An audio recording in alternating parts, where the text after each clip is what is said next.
All right, Chavre, here we go. With the help of Hashem, we are learning PESACHIM Daf Yutes.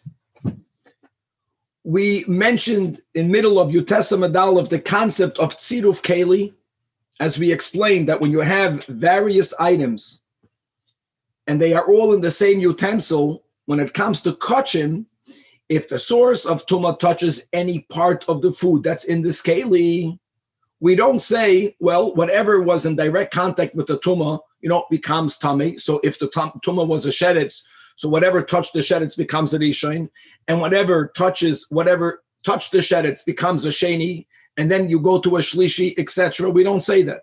We say by kachim that everything that's in the same keli, not on top of a flat board, but inside a receptacle, is considered one gush, one thing. And therefore, if the source of tumah touches any part of it, everything in the keli is considered to have been directly contacted with the source of tumah. Now, we're going to learn right now that there's a machlokes amoraim, whether this is a din Torah or whether this is a din Rabbanan, and we're going to speak out how this concept of tziruf keli is actually used nowadays, and I'll give you one example. What we're going to have on Daf Yutes is another statement from Rabbi Chanina Skana Koyanim. In other words, we began this whole sugya in Daf Yudalid by quoting a testimony regarding burning two different levels of kachim that are tamei, shlishi, and a rishon, that we are allowed to do it. We're going to learn another Mishnah, another testimony of Rabbi Chanina Skana Koyanim, and that's going to be that if a needle is found inside psar kachim, so in the Beis Hamikdash, the Kahanim are opening up the animals after the shchita, after the zrika, and they find a needle. Now we're going to see the circumstances exactly. Why are we b'chlal suspecting that needle is tummy? But we are. So he's machadesh that the knife and the hands of the kohen remains tohiros, they remain pure, but the meat itself is tummy. And we're going to have throughout the daf two different approaches explaining exactly what's the case of Rabbi Chanina Skana Koyanim, what's the chiddush of Rabbi Chanina, indeed, why is the knife, why are the hands tohiros, and why is the basar tamei. We're going to learn the rule of safek tuma b'reshus harabim toher, safek tuma b'reshus hayachid tamei. And as we explained, this rule is based on the fact that when the Torah speaks about the parsha of Asaita, even though it's really a question whether she violated aroyos, but the Torah uses the words of whether she became tamei or not, and indeed we suspect that she did become tamei with that man, and therefore if she does not undergo the drinkings, the procedure of the saita, then the couple may no longer have a relation, etc. So that is from where we learned that if you have a doubt, if there was tumah b'reshus hayachid, sfeikoi tamei, and because of the source of this rule coming from saita, we're going to limit that rule. And that rule is limited that when do we say indeed sfeikoi tamei? That's only when the thing, the item, the person is someone whom we can ask what happened. In other words, it was a man and a woman. That's called davar sheyesh boi das lishoel. But if the doubt that we have is about items, both items have no intelligence. So for example, you find on the ground, you find a sheretz, a dead sheretz, and near the dead sheretz, you find a keli. And they're so close to each other that you have a suspicion that they might have touched each other. Here, nothing here has intelligence to whom you can ask what happened. We're not saying that we trust a woman or that we trust a man. But the case of Safek Tumah B'Reshus Hayachid Sfeikoi Tamei was where there were people with intelligence whom you can ask what happened, independent of us believing them or not. So whenever the doubt is in items that are doimeim, right? So then we say that sfeikoi tahor. Imagine. So that's something that we learned about a few times. And here we're going to have another nuance in that exception. We're going to limit the limitation.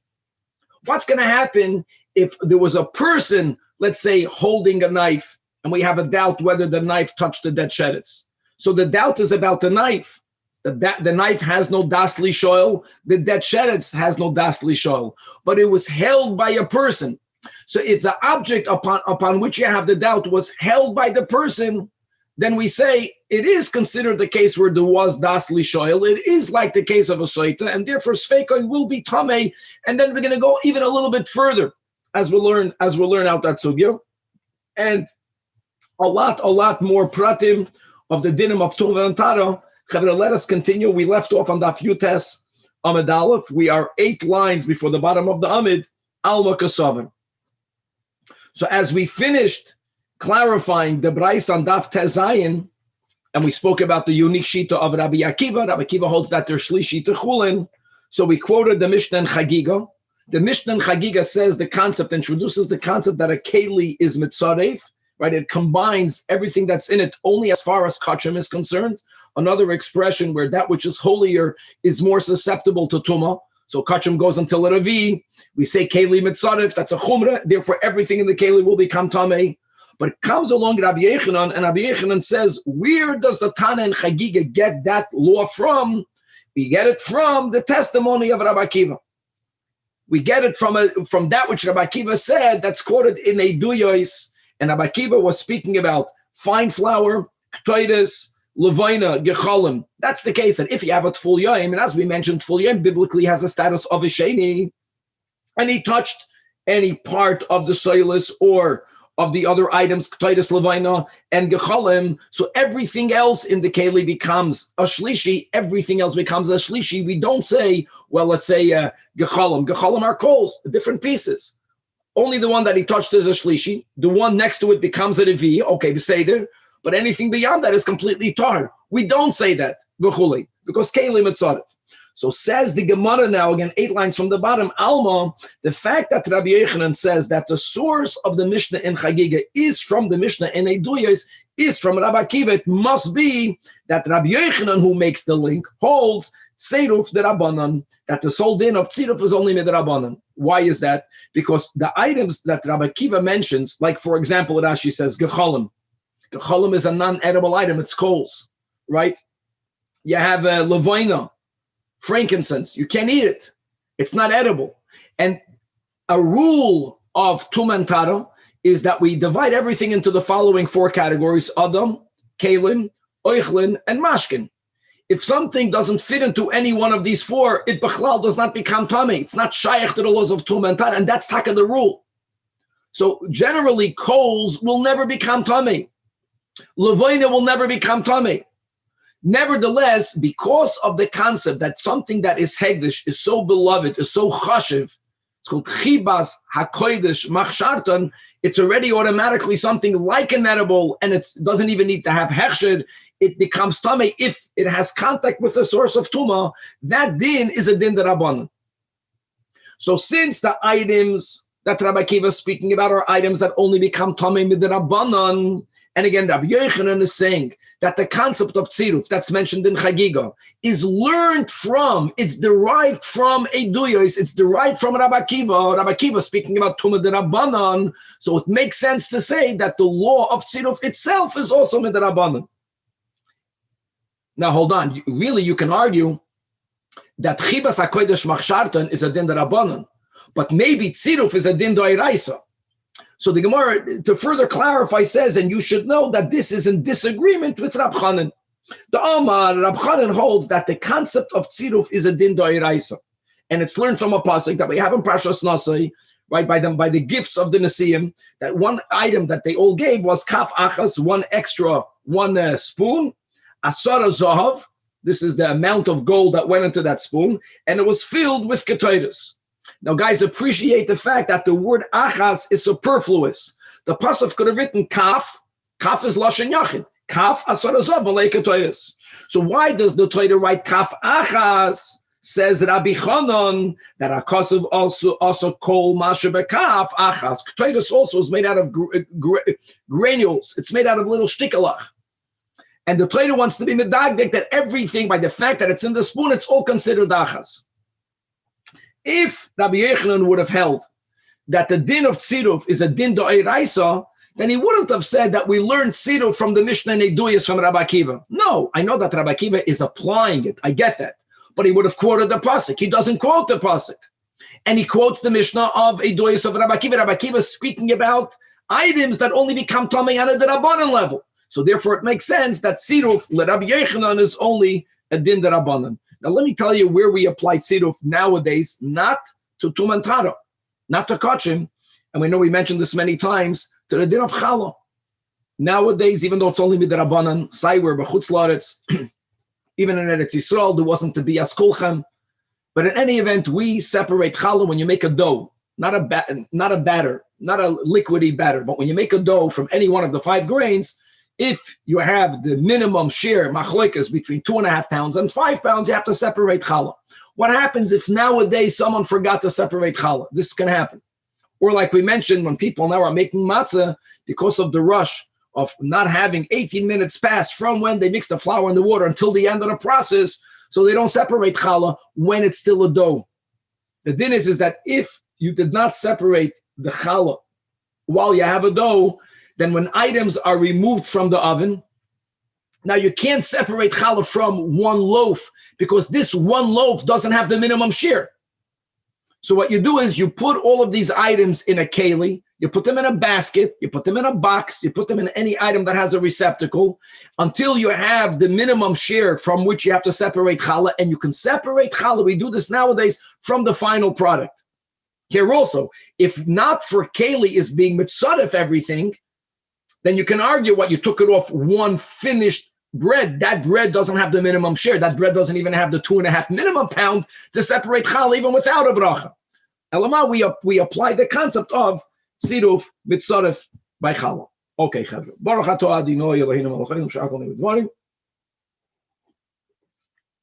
We concluded the Rabbi Chanina Skan HaKoyanim from Daf Yud Dalid, and we properly explained all of the different shitos of the Tanoim on the Brais on Daf Tez Zayin.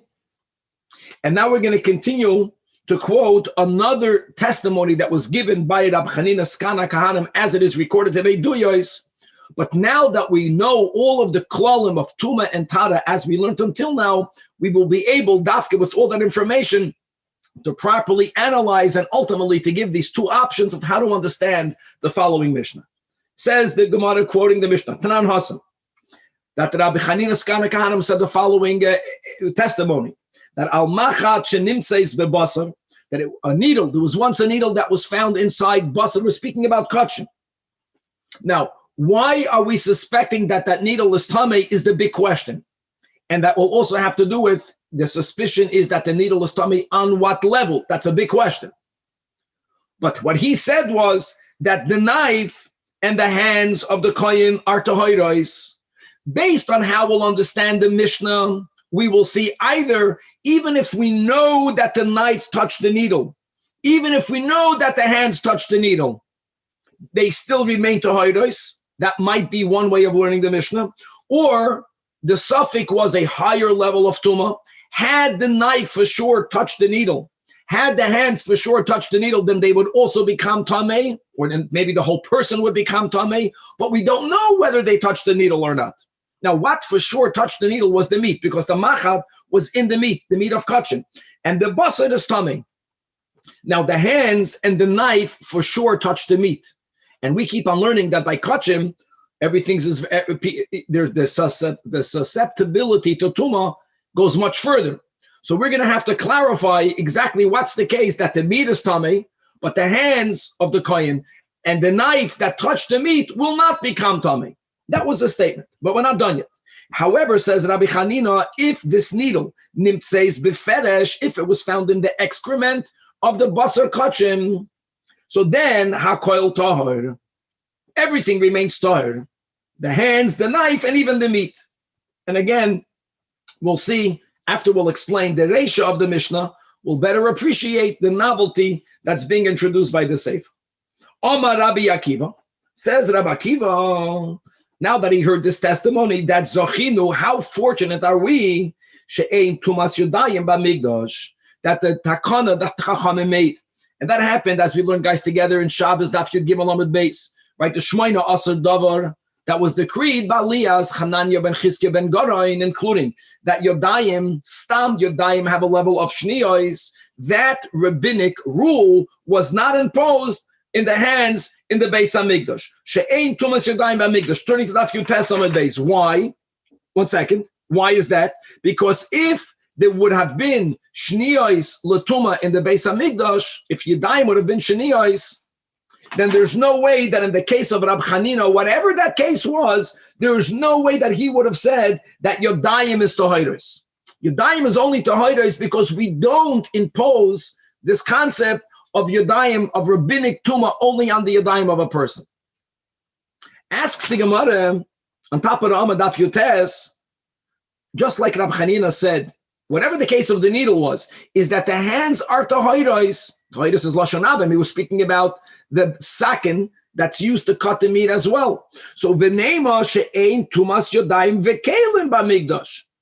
As we learned throughout the sugya, aside of the shita of Rabbi Yehuda, right, that held that mashkin can be metame kelim, normally if the source of tuma, which is touching the keli, is a rishon, no one will hold other than Rabbi Yehuda, who also retracted. Kalim does not become tamei biblically on a level of a sheni. Now, midrabanan, yeah, kalim can become tamei even on the level of a sheni. And if they would have imposed tumas kalim midrabanan on the kalim of the Beis Hamikdash, then in the case of Rabbi Chanina, there also the kalim would have been tamei. So the Gemara is asking, why didn't Rabbi Akiva say Zachinu she'ein tumas yadayim v'kelim b'mikdash? Answers the Gemara, Amar Rabbi Yehuda, Amar Rav, Itema Rabbi Yosef, Rabbi Chanina. Let me tell you why Rabbi Akiva did not need to say that, because Yadayim koydem gezeiras kelim nishnu. At the time of the testimony of Rabbi Chanina, Skana Kahanim, there wasn't yet any rabbinic tuma, because they didn't make an exception on kelim in the Beis Hamikdash. At that time, the Chachamim's takana that kelim sometimes can become tamei, kelim, that was not imposed at all yet. Now we did learn together that, right, Eruvin, Shlomo HaMelech made Eruvin. Shlomo HaMelech, the two big takanas that a Baskel came out and praised Shlomo HaMelech, one of them was for Eruvin, and the other was for Tumas Yodayim. But also let's remember Pratim. Tumas Yodayim that was taka enacted from Shlomo HaMelech. Shlomo HaMelech's takana is that your Dayim will make Kachim Tameh. It was only many years later, almost 1,000 years later, right, that they added to that Yodayim not only is Matama Kachim, but then Yodayim can be Matama Truma. And then ultimately is that we now have to wash our hands until us Yodayim even before having bread of Chulin. Okay, but the beginning of Takanis Yodayim was way earlier. So here, Taka, there's a novelty. By the time when Rabbi Chanina made the statement, there was a concept of Tumas Yodayim. And again, Rabbi Akiva says from that testimony of Rabbi Chanina, we see that Zochinu, that was never imposed regarding Kachim in the Beis Hamikdash. But since the Chachamim did not yet make the takana that Kalim can become Tamei, even if the source is not an Av, that was never imposed anywhere. So there's no need to say that the Zochinu, that there was not imposed on the Beis Hamikdash. So the Gemara right away counters that's not correct. Amar Rava, Vaha, Stam Yadayim Shniyos, again, not the beginning of Shlomo HaMelech's takana, which is only concerning Kachim, but the fact that's always Stam Yadayim Shniyos, and the fact that Kalim can become Tami on a level of a Sheni, Tarvayu Boy Bayom Gazru. As we learned, Chevra Shabbos, Daf Yud Gimel Amud Beis, these are two of the Shmoina Asar Davar. And the Tanan, we're quoting here a Mishnah in Zavim, that's enumerating here the Shmoina Asar Davar, the fact that a Sefer Torah, right, always has a level of sheni for Tumah.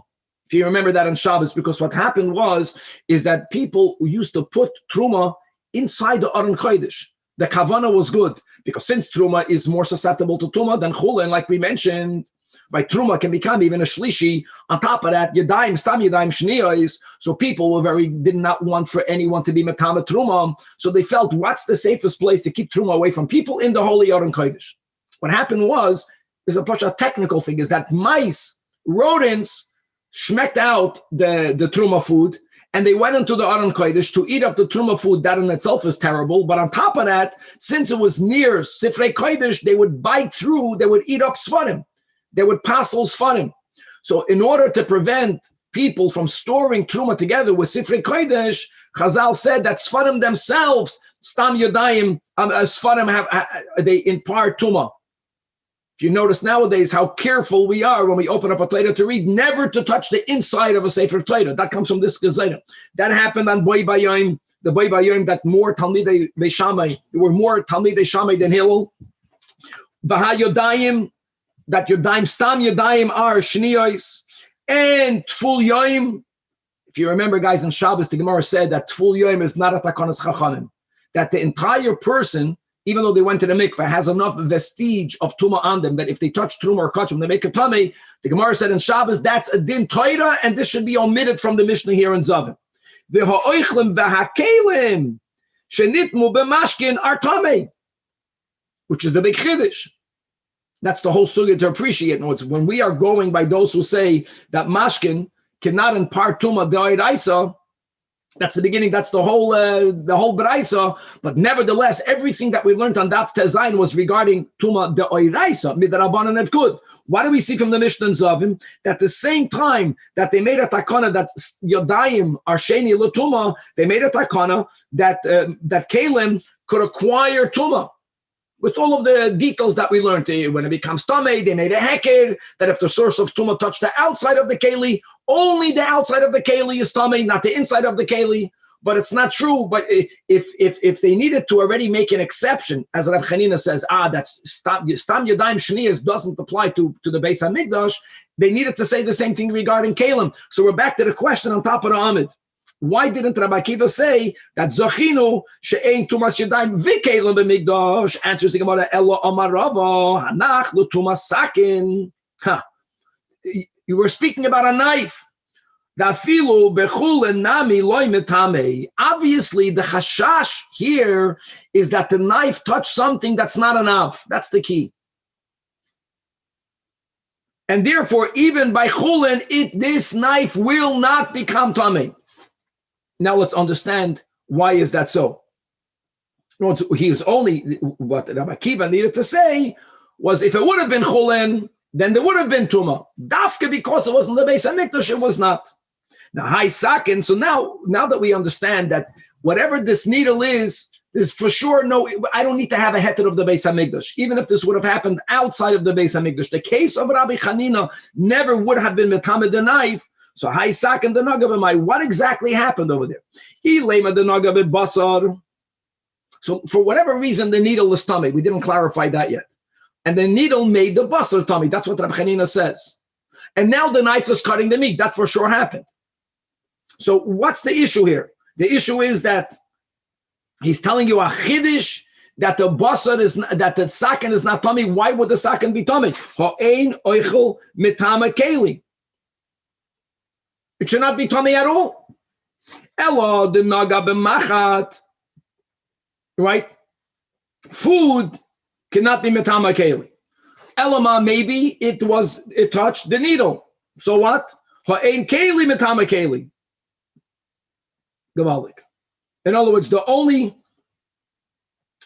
capacity to be metama kelim is mashkin. There's no mashkin here.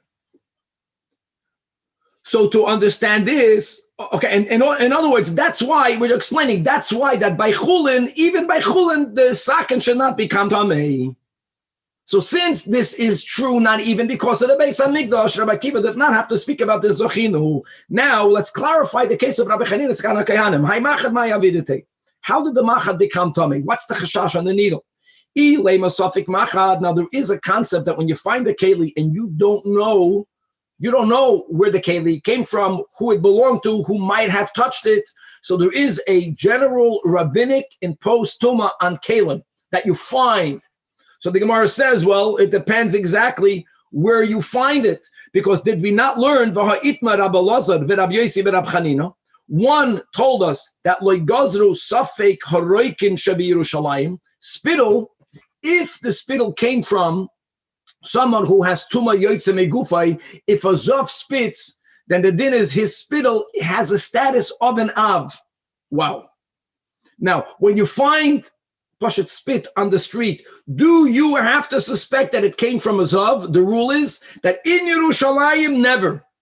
Chad Omar, that they never said that if you have a doubt regarding what's the origin of that spittle. If you find it in Yerushalayim, Zavin were very careful not to spit. There were certain places that if there was a Zav, they hanged out, so to say, as we'll see in a moment.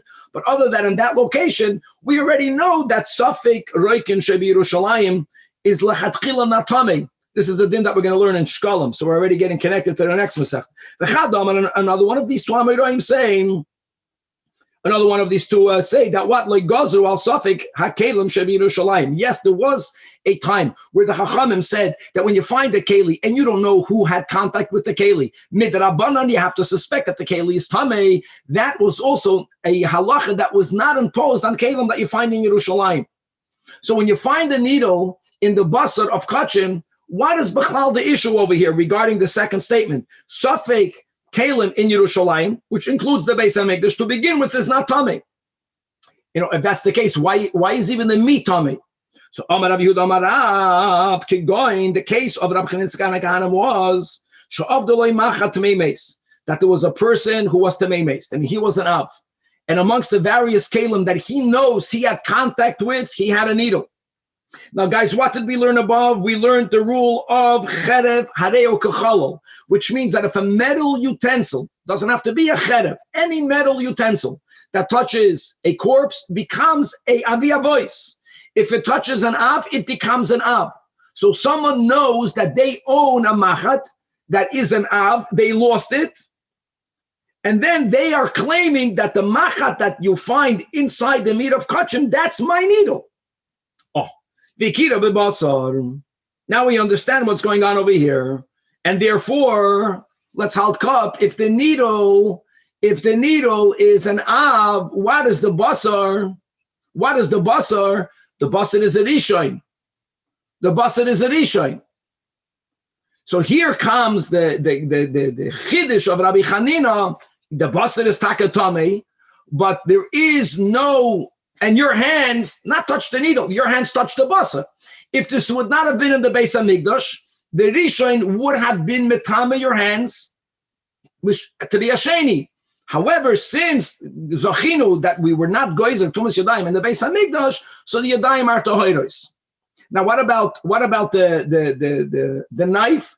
There's no issue with the knife because the basar cannot be metame kalim because a Rishon, which is the basar, cannot be metama a keli for the keli to become a sheni gewaldik. Now this isn't the unique din of the Beis HaMikdash. So really the chiddush of Rabbi Chanina is more emphasizing that the yadayim are tohoros.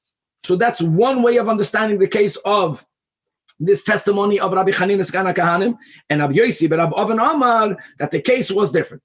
The chashash of the machat is not that we know that the machat is a rishon, but actually this goes back to a tuma d'Rabbanan, that a keli that's left unsupervised, that it's found on the street, has a din of tamei midrabbanan. Tamei midrabbanan, not as an av, as a rishon, They never imposed that tuma in Yerushalayim. However, the animal that you brought to the Beis HaMikdash was known to have been muzzled. That means its mouth was closed while the animal was in Yerushalayim. In other words, yeah, there was a needle inside the basar because the animal ate something that had this needle in it. But the owner, the person who brought this carbon, knows that his animal ate nothing in Yerushalayim. So now the needle is tamei misafek, and that tuma makes the meat tamei, but here again, not the yodayim. Now, Gufa we learned above, when we quoted these two statements, Rabbi Lazar and Rabbi Yossi, right, each one telling us that there's a certain type of tuma midrabbanan that was not imposed in Yerushalayim. One of them says, "Legazru al safek karuk and shebir Yerushalayim." You have a doubt who the spittle came from. One would have argued, maybe it came from a zav. It should be at least safek tamei. They never made that in Yerushalayim. And the other one said that legazru al safek hakelim shebir Yerushalayim. In fact, the Gemara, why did we need to have Rabbi Lazar and Rabbi Yossi and Rabbi Chanina to make these statements when Roikin Tanina, we already learned that Tanach, we already learned that this is indeed the case. We're not challenging the rule, we're just asking why was it necessary. Kalim, Oichet Tanina. Roikim Tanina, says the Gemara, Ditnan, that Kol Haroikin Hanam Soim Yerushalayim, when you find spittle in the streets of Yerushalayim, to hide because Zavim were very cautious not to spit out in the street with their knowledge that you're kidding, people are coming to Yerushalayim, people want to have the option of going into the Beis HaMikdash, or Roik of a Zav is an Av. Chutz, Mishuk Elin, there was one upper market where they told if you're a Zav, you have to go somewhere. So over there was many Zavim. And even if we know that a Zav was in another place, okay, a second, in Shuka Elin, that's where the Zavim went. And only over there is Rukin, Tamei, Misafik. So again, why did we need to have this being repeated when this is a clear Tanina? Answers the Gemara, Loi? No, it's needed. Sricha, Afal Gav dis Chazak Zav. In other words, if you know that a Zav was not in the Shuka Elyon, you have seen a Zav walking on another street, and you find spittle. So he's being mechadish. Even here we say that we're not even chayish to this suffix of that it came from the Zav, because the Zavin were very careful not to spit anywhere unless they were in the Shuka Elyon. Likewise, Kalim, why did we need to have the statement that unidentified Kalim, which outside Yerushalayim are suffix tamei, that Tumah was not imposing Yerushalayim? Again, Tanina, Ditnan, this is all Mishnais and Shkolim, Kol HaKalim HaNemtzoim Yerushalayim. So only if they are found derech yirida lebeis hatefila, then they are tameim. So when they had Kalim mikvahs, very interesting, in the times of the Beis HaMikdash, there were two paths. There was a system of going to the mikvah and going from the mikvah. The people that went and the people that came never traveled on the same road because they understood the chashash. People that are going to toivel Kalim in the mikvah, those Kalim are still tamei. So for sharing the same alley, narrow road, then one Keli can touch the other Keli, midrabanan, and it can make and it can impart tumah. And it can impart tumah. So they made one way of going and another path leaving. So it says over there in the Mishnah that if you find a Keli that's on the path that leads towards the mikvah, those Kelim are tamei. And the Mishnah implies, asks the Gemara, that the Hada Alma Tohairin, which means that any other area, it's tar. So again, who needed any one of these two to repeat that? So answers the Gemara, no. If you only would have had the Mishnah and Shkolim, this is a classic, the Mishnah and Shkolim, without this statement, would not be so simple. One would not be able to learn from implication that Kalim found in Yerushalayim are tohairim. Look in the Sefer of that same Mishnah. It says, derech Aliyah, that if you find Kalim on the path that is leaving the mikvah, then those Kalim are tohairim. Also imply from there the opposite. Here you can imply Hoda Alma Tameim, typical.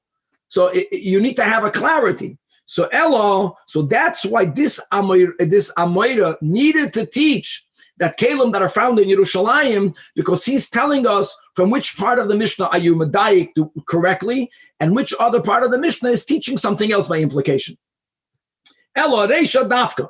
Only Kalim that are found on the road going to the mikvah Kalim, Dartaka Tamei, but any other Kali in Yerushalayim, not like we say outside Yerushalayim, when you find a Kali midrabanan, you have to suspect that it's Tamei. That's not said in Yerushalayim. Now the Sefer that says that if you find a Kali on the road that's going up, those Kalim are tohairim.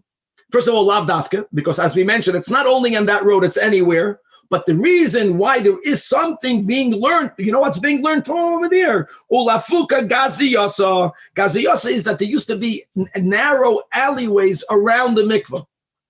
In other words, not only are the kalim found on the road derech yirida, safek tamei midrabanan, tamei midrabanan, but if you find a keli in the alleyway near the mikvah keli, those kalim are also midrabanan tamei, because maybe there are kalim that were tamei that were lost before they were toiveled.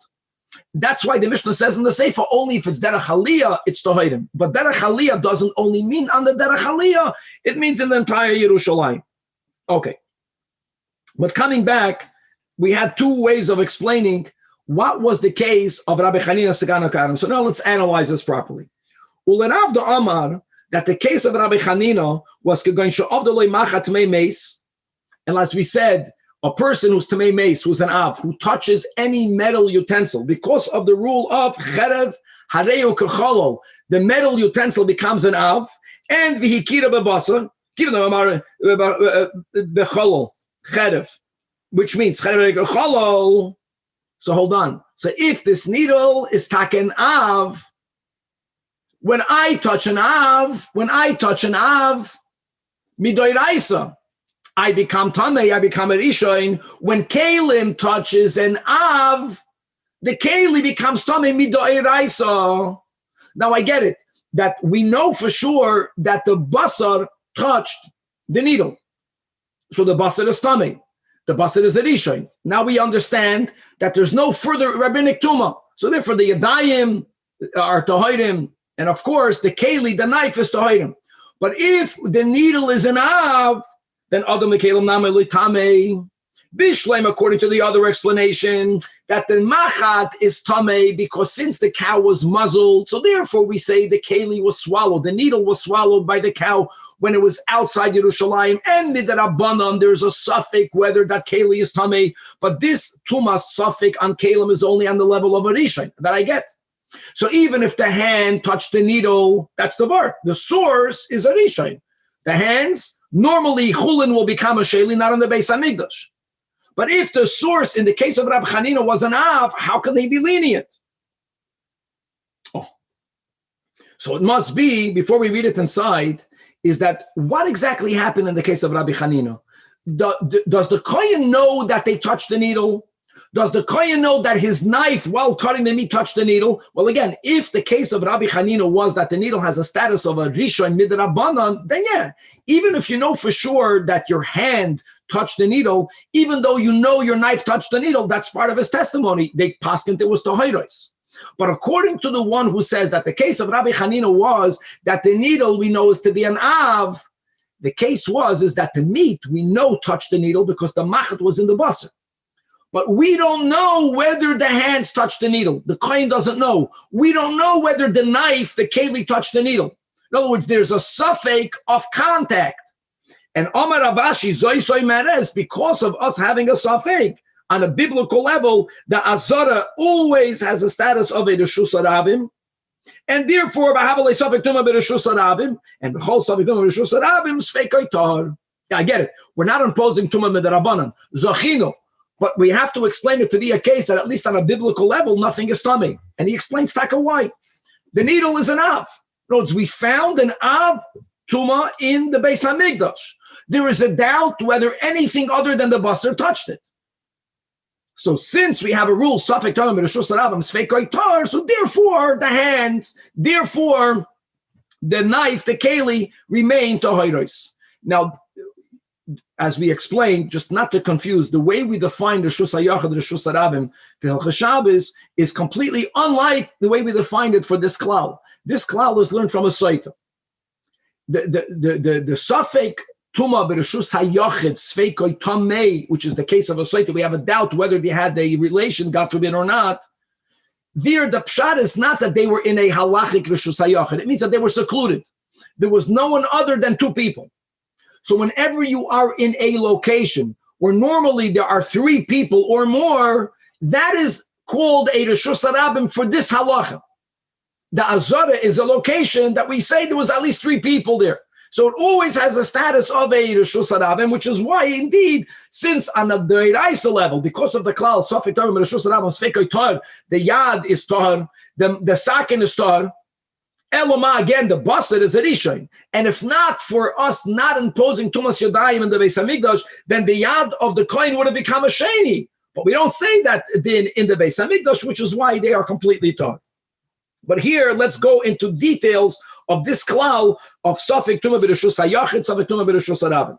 Frag the Gemara, okay, what does you, Rabashi, you explained Rabbi Chanina by saying, because the Azara, Zoi Soy Merez, the Azara has a status of a Reshus Harabim. By the way, there is a chiddush to that, because you can't enter the Azara. People went there for a reason, right?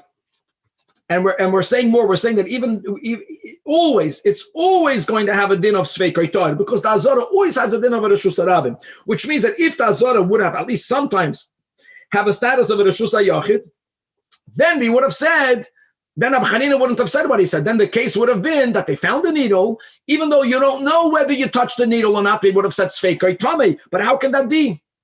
When do we say Safek Tomei B'Reshus HaYachid Sfeikoi Tomei? That is only if that suffix is similar to the case of a Soita, in which there are people that have das, whom you can ask whether there's Tuma or not.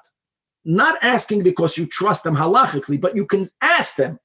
Michti hai machat, what happened? What's the chashash? The chashash is, let's say, whether the machat touched the knife. The knife is a doimim. The knife has no das lishol. The machat has no das lishol. You have to get used to this klal. Hai machat davar she'ein boy das lisholo. V'chol davar she'ein das lishol. Bein b'reshus haram, bein b'reshus hayachid sfeikoi tohar. So Rav Ashi didn't need to say Zoy Soy Menes, the Azor is a Reshus Harabim. Now it is a Reshus Harabim, but you see that without this, he wouldn't have known, like we explained, because the definition here is you have to have three people. You can argue that maybe sometimes the Azor doesn't have three people in it. Zoy Soy Menes, we never say that. It always has a status of it's open to the public, people can come in there. But the problem is, why do we need that? And how can you prove it from there? So here we are limiting the exception of Das Li Shoel.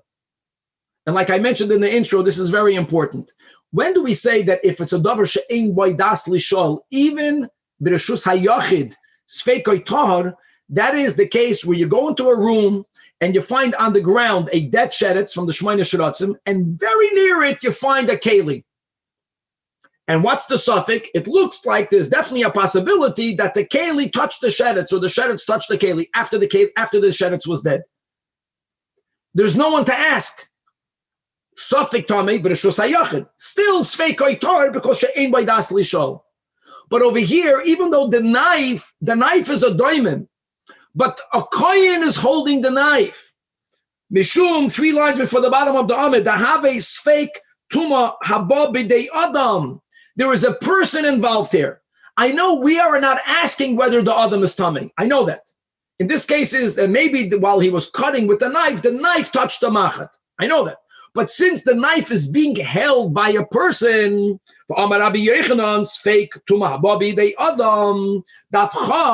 we say it is considered a case where nisha'olim aleh. You could inquire about it. Or the way the other understanding in Rashi in the words nishalim aleh. You are obligated to ask a beis din or a rav, what's the din of the knife? Don't say, I know the din. It's a safek tamei, taka b'reshus hayachid, but she'ein by das lishol. No. It's being held by a person. Now, there's another detail in this limitation of she'ein by das lishol. The question on the knife, which is the case right now, did the knife touch the machad? The knife, the object upon which you have a doubt, is being held by a person yesh by das lishol. So Rabbi Yochanan is saying, no, here, if it was b'reshus hayachid, you're going to say sfeikoi tamei. What happens if the object upon which you have the shaila is not even being held by a person?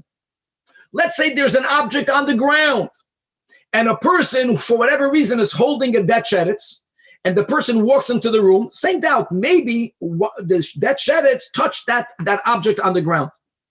Even here, Rabbi Yochanan says, we say that since there was a person involved, we can't give the heter that since it's she'ein by das lishol, so at least midoi raisa, we say that the Reshus HaYachid sfeikoi tahar. It's not only in the case of Rabbi Hanina, where the knife is being held by a person. There you see, you can ask the person. Don't say you can't ask the knife. The knife was not moving, the person is moving. But afilu bekeli amunach al gaba karka, and your suffix is about that keli. But there is a person that's holding a sheretz that might have brushed by that keli, might have had contact. Even this, says Rabbi Yochanan, is kedavar sheyesh boy das lishoel. This is very important. Okay. So at Khan, we gave these two explanations. And either the case was that the machad is tamei on an av. The doubt was whether the hands or the keli touched it. And that's a big chiddush. Because again, the machat is metama akeli midoi raisa. The machat is metama the person, not yodayim. It's an av. But since we don't know whether they touched, and since the rule is like Rav Ashi says that the Azor is considered the Reshus Harabim, so therefore, since Mida Oiraisa, we have the rule that Safek Tamim Reshus Harabim Sveikoi Tahor, even though Midrabanan many times we are Machmir, but none of those Chumras were imposed on the Beis HaMikdash. That was one explanation. The other explanation is that the Machad has a din of a Safek Kalim that are found unintended outside Yerushalayim, that they are Midrabanan Tami on a level of a Rishon. The case of Rabbi Chanina was that the Kohen knew that the knife touched the Machad. The Kohen knew that the Yadayim also touched the Machad. There's no doubt. Nevertheless, the Basar is Tami. Because a keli that's tamei, they said it's going to be matama the basar. But since tumas shadayim, if the hands become tamei, the hands become tamei on a level of a sheni. A keli that's a rishon to be matama kelim, there's no din doiraisa at all. Ain't kelim matama keli. Period. Not even the rabbanan. Mashkin are matama kelim with the rabbanan. So that's the whole vart of Rabbi Akiva. So here you see the chiddush of Rabbi Chanina was that the Yudayim don't become Tanei because there's no Gzeiras Tam Yudayim in the Beis HaMikdash. So now that we finish with that, what's not Tamei, now let's analyze, guys, Daf Chav, 2 lines from the top of the Amid. What did become Tamei? The meat became Tamei. Let me ask you, why did the meat become Tamei? Even if the Machad is Av, for food items to become Tamei, they have to become Mukhsher to become Tamei, which means that they have to become wetted. They have to be made moist with one of the halachic 7 liquids, Yat Shachadam, with the contentment of the owner, Kiyiten Kiyutan. So the kasha is, Basar Tamei, why? Frekti Gemara Basar, the is kasher b'mai. Chavre, this is a good chazara for those of us who learned Chulin. We had this whole shtickle in Chulin. Now, how can meat become Tamei? When one shechts an animal, does that animal, by Chulin, does that animal need to become Mukhshar L'Kabel Tuma? So one of the concepts we learned in Masechtas Chulin is no, because it already became Mukhshar because of the dam of the Shchita. That was one approach. So the Nema says the Gemara, the Iskasher B'dam, that might be true by Chulin, but that's certainly not true by Kachim, because V'ha'amar Rab Chia bar Abba Amar Rab Yechanan. Now we are reviewing. Now you see why this was put over here to explain this Rab Chanina, the second Rab Chanina. Now that we're fresh with all of the rules, we just learned, guys, on Daf Tezayin, that minayin ladam kachum she'enoi machsher. Period. And that's why when we gave the exception of Rabbi Yossi ben Yoyezer, right, that the liquids in Bei Mid Bechaya or Mad Bechaya, that Dachan, it was not even referring to dam, because dam, first of all, that was about tuma.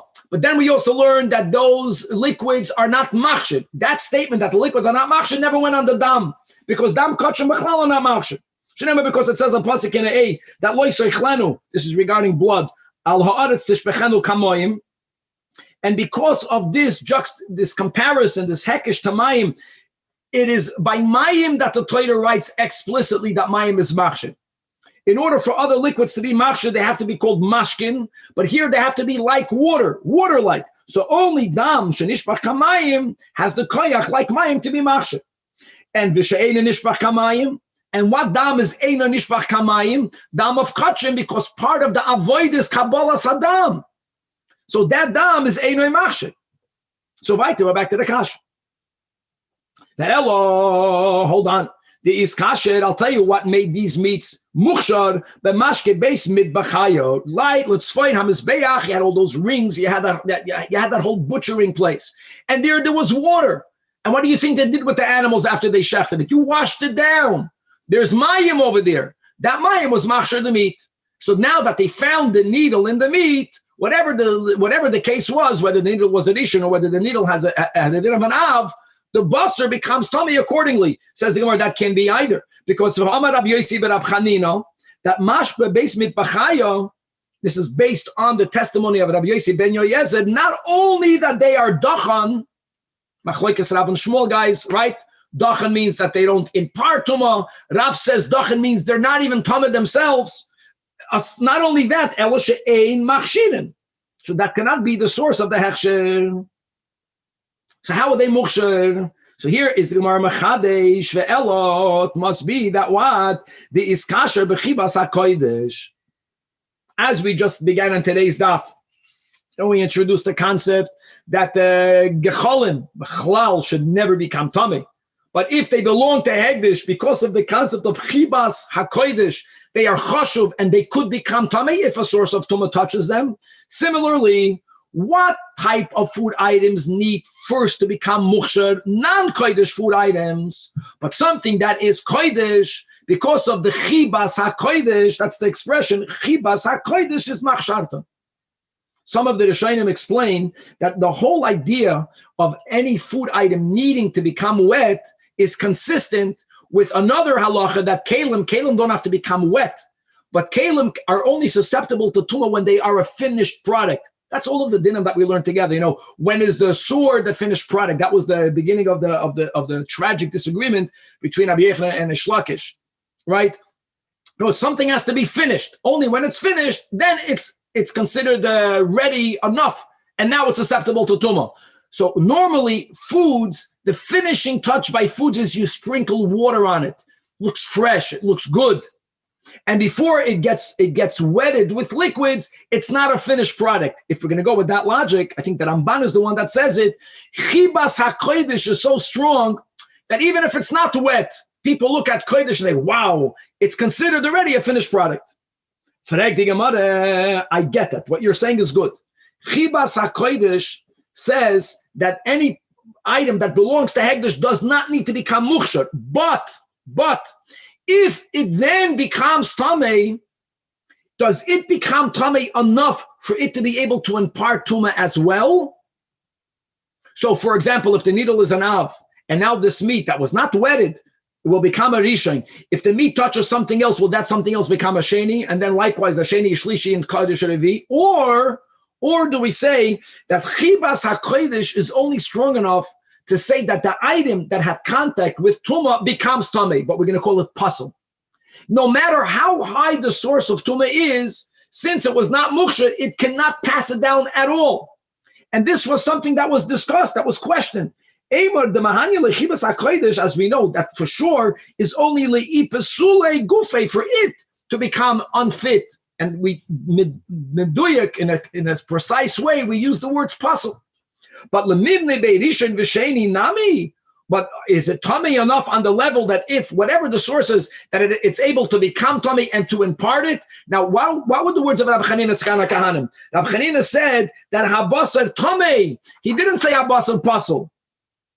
And if the case was that it was not muksher, and yet Rabbi Chanina says habasar tummy, so now we know now from a Tana that chibas hakodesh machshart and at kedei kach, that it's a bona fide tamei, like any other item that becomes tamei. And if it became tamei from an av, that means it's a rishon, that whatever it touches in turn becomes a sheni. If it had a contact with a rishon, which if that was the case of an av, and therefore the basar becomes a sheni, yes, if it touches kachim, it becomes a shlishi, and that can still further impart to revi. So why not tifshay the bayra shlakish? That shlakish wasn't clear with that.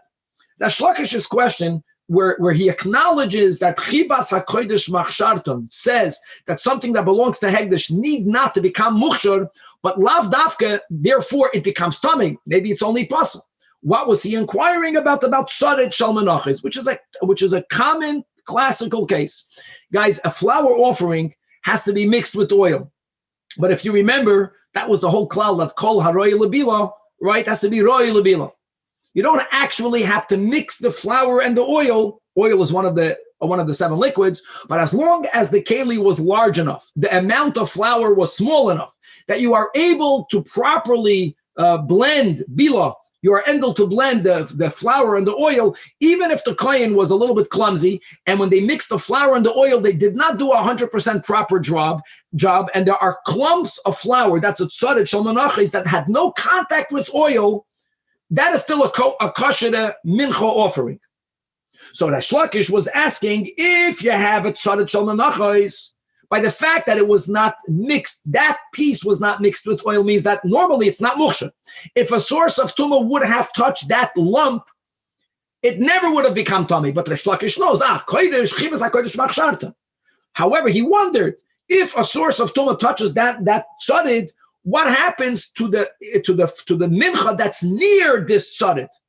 Does it become tamei and then impart, moyin by rishon v'sheni, or maybe not. No, it's Reish Lakish was the one that brought up that chibas hakodesh machsharten certainly works for an item of kachim to acquire tuma without becoming muksher, but lav dafke it's going to become tummy the way normally things become tummy. Maybe it can never impart tuma, even if it had the contact with the highest source of tuma.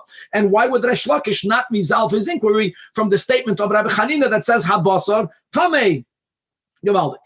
So therefore, we're not debating the fact that chibas hakodesh, yes, machsharton, but here something else happened, which is why here for sure it imparts tuma as well whenever it's able to. Amar Rabbi Yehuda, Amar Shmuel, kegoyin shchoisa parashos zivchei shlamim.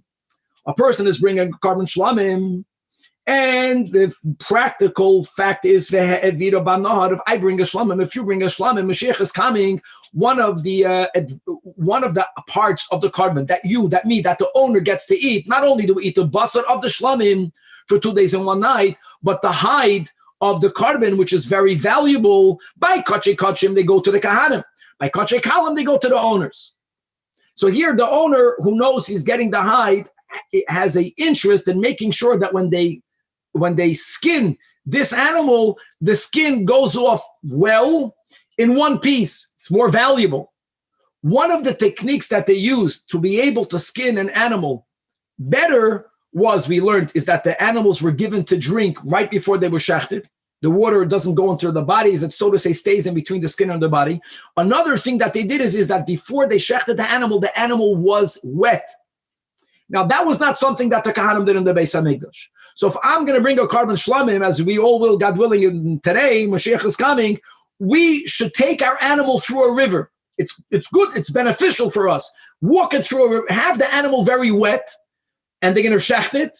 Hopefully the animal is still wet, and then it's easier to skin it. That's why that's the case. It's just a practical case. And then the moisture of the river is still there, and it goes on the meat. Ushchata, v'adayin mashke toifeach oleh. And that's why the meat was muksher, and that's why habasa not only becomes pasul, but becomes tamei, and that cannot be used as a source for Reish Lakish's boyer. And now let's analyze the last part of Rab Chanina, the second Rab Chanina, that the Mishnah there in Edoyis ends that nimtzeis beferish, if you find a needle in the excrement, then everything is tahor. Hold on. Especially if the machat is an av. So the machat is touching the perish. Now, what becomes tamei? Normally, adam, kalim, oichlin, and mashkin. And then we have chibas hakodesh machsharten, which for sure will not go to the perish. Seder. But the question is, if perish is liquidy, if the excrement is liquidy, should it not have a status of mashkin? And if it has a status of mashkin, so then the perish should become tamei. Not only become tamei, but then it should impart tumah to the basar. Then the perish v'natami al basar. One answer is that the case of Rab Chanina Sakana Kahanim was beferish abba, that the excrement was thick. In other words, he agrees that if the excrement is liquidy, if it's not thick, then it can have a din of mashkin. But that case was that if they find the needle in a thick soya, then being that soya has no din of a mashkin, so then it's not mashkin, it's not oichlin. It doesn't become tummy and it doesn't impart tumah. Rav Ashi Amar, afilu teime beferish shracha, even if it's taka liquidy, but feresh never has a halachic status of mashkin b'negeh dinim of tumah. Mishum dahaba mashke soruach. As we had a few daf ago, right, regarding the mechatos, Rabbi Yehuda Shita that swallowed the mechatos, the part that swallowed the mechatos, perish by default is putrid. It's verstunken, so therefore it loses its status of liquids. So Baruch Hashem will end over here. So we now learned Rab Chanina Sakana Kahanim on Daf Yudalit, and now we explained that other testimony, other ahead, other ahin, the two approaches, all based on the rules we learned above. We appreciate now the second testimony of Rab Chanina Sakana Kahanim, God willing to be continued. Sure. There's one more daf left. All right. Coffee.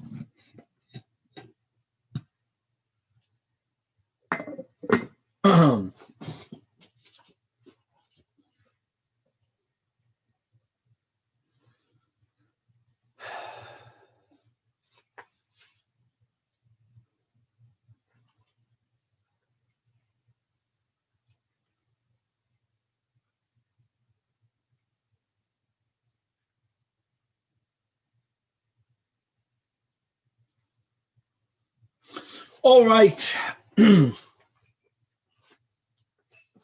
With the help of Hashem, we are learning PESACHIM Daf Chaf. My friends, we are learning the last daf in the sugya known as the sugya of Rabbi Chanina Sekana Kahanim, a beautiful 7 daf that teaches us many rules regarding Dinei Tuma V'Tara. As we mentioned in the beginning, that really on Taris in Talmud Bavli there's only one Masechta Nida, and otherwise you have all over. You have many discussions regarding dinim of Tuma and Tara. Actually, many times you can push it, see how the Gemara furthers other details of Tuma and Tara, even though it's not that negeya, push it to Chapan and to record more in the Gemara about such halachas. It used to be, sometimes when we speak about dinim that are not practiced, the Gemara says Hilchas ala Mashiach, but here we can read it benichusa, that Mashiach is talking about to come, and therefore we have to learn the dinim of Tuma and Tara, and what greater way of learning it here together in these 7 daf. Now here in the final daf, what we're really going to do is that we're going to speak a little bit more about the chain of Tuma transmission mida'iraisa. So it's really a whole daf of Chazara. Whoever learned these prior dafim properly, now we have an opportunity to review it. I heard from the great Dayan Rabbi Ullman from Sydney. He says a good word. He says that the whole reason why we learn Torah is in order for us to be able to chazer. It's Chazar is the main mitzvah of limud Torah. But in order to chazer it, you have to learn it the first time. So be that as it may, we're going to have chazar. We're going to learn about the biblical transmission of Tuma. We're going to be reviewing the original sheet of Rabbi Yehuda, the unique sheet of Rabbi Akiva, that the Shlishim L'chulim. We're going to further clarify the rules of a klei cheres. As we mentioned, the case in the Torah, right? Shmini, Yud Aleph, Psukim Lamed Gimel, Psukim Lamed Daled, where sheretz went into the ear space of a klei cheres. Obviously, that klei cheres was not connected to the ground because mechubar lekarka to begin with cannot be mekabel tami, but the oven is not considered connected to the ground. It's the ovens of the old. It was just a piece of earthenware that was placed somewhere in which you baked. And then we're going to go on that Chafamid Beis. We're going to come back to the beginning of our sugya, which is Tum and Tara b'negeya chametz on Pesach.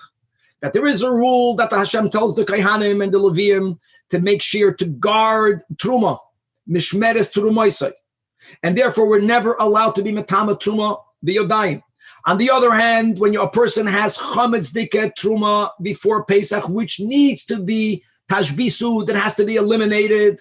So we have the sheet of Rabbi Meir, guys. That's the beginning of the sugya, that one is allowed to burn truma temeya chametz with truma tahira. When you burn them together, you might impart the tumah from the tameh and the tahira. Doesn't matter here because it's getting burnt anyways. Then you had the Mishnah and Daf Yudalad Rabbi Yossi that disagrees. Rabbi Yossi ended up bringing down Rabbi Yeshua and Rabbi Eliezer. So we're going to have more about Rabbi Yeshua and Rabbi Eliezer. We're going to point out 3 different potential stiras amongst Tanoim. A lot of what we're learning is going to be Chazara.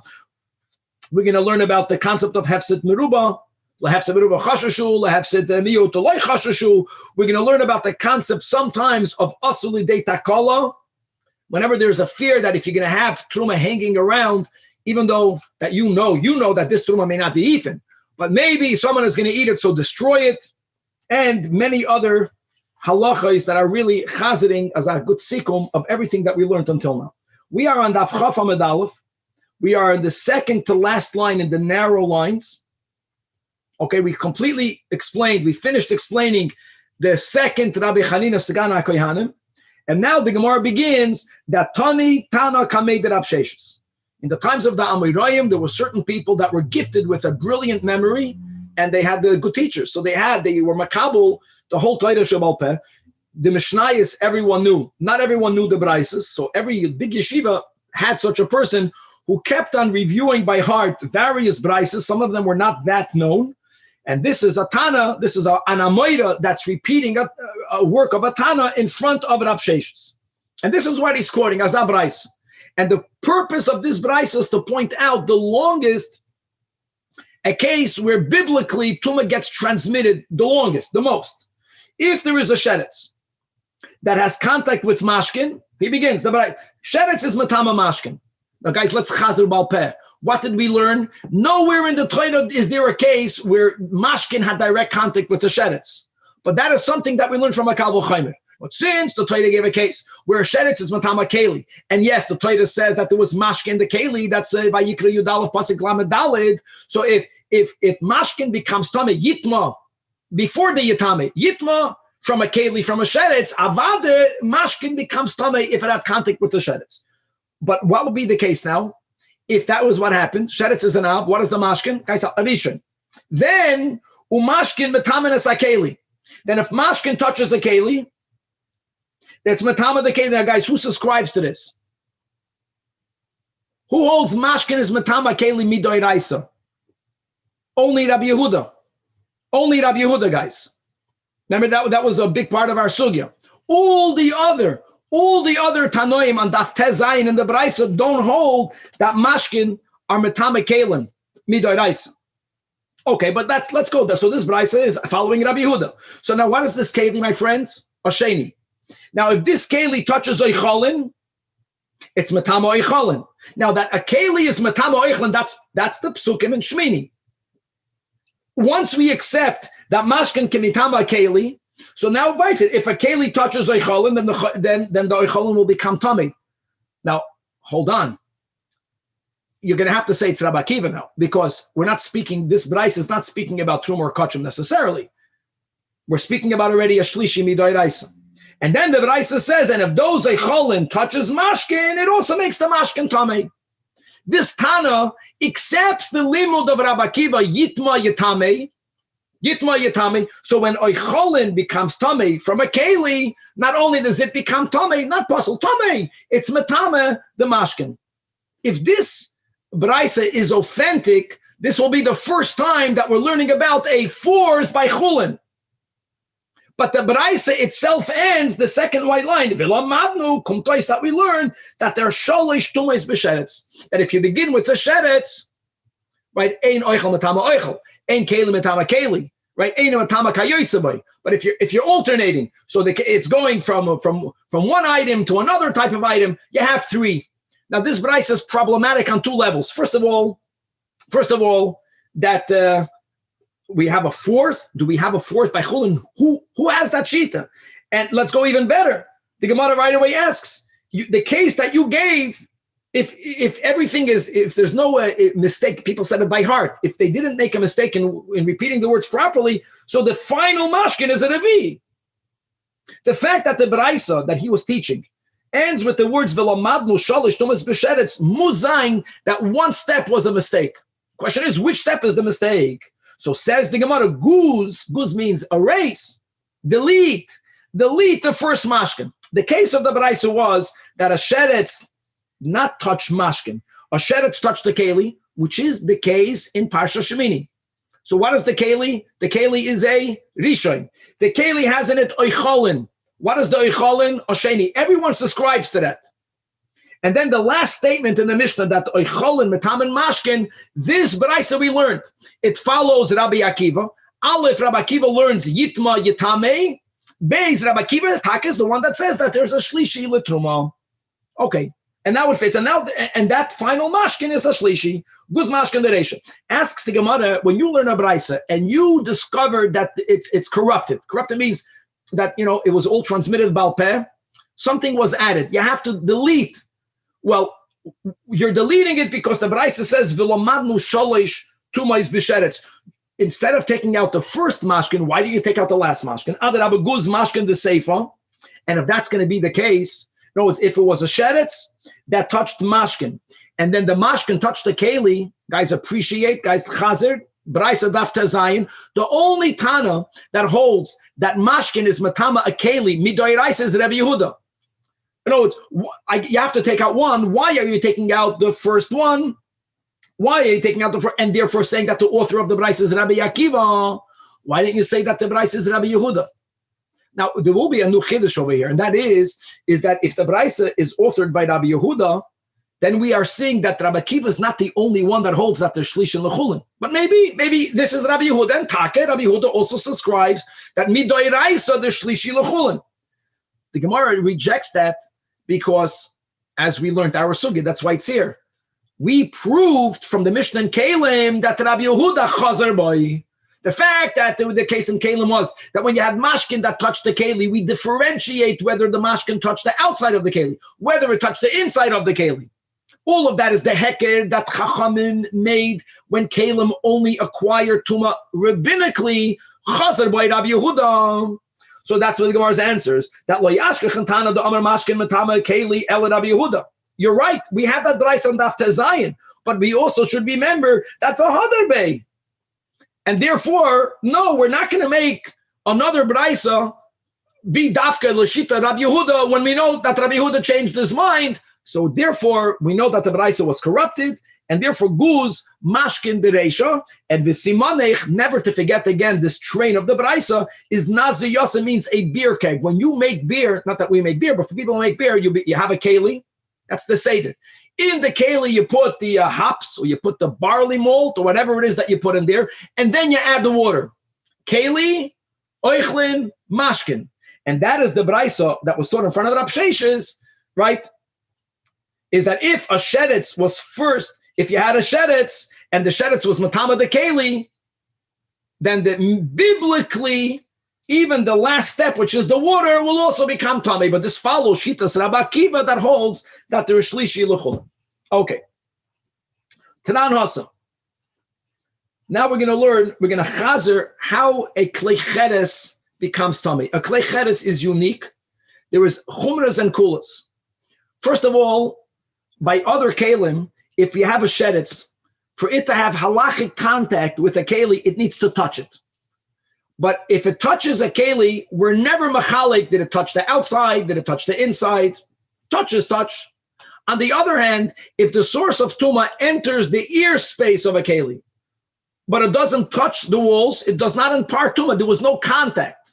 By a klei cheres, there's a lot of unique dinim. If the source of tuma even touches the outside of the keli, gurnished. If it goes inside only the ear space of the keli, even though it didn't touch it, the keli becomes tamei. And by the way, that's one of the examples the Torah gives. Again, going back to Shmini, right? Vayikra Yudalef Lamed Gimel Lamed Daled. These are the psukim that we used a lot.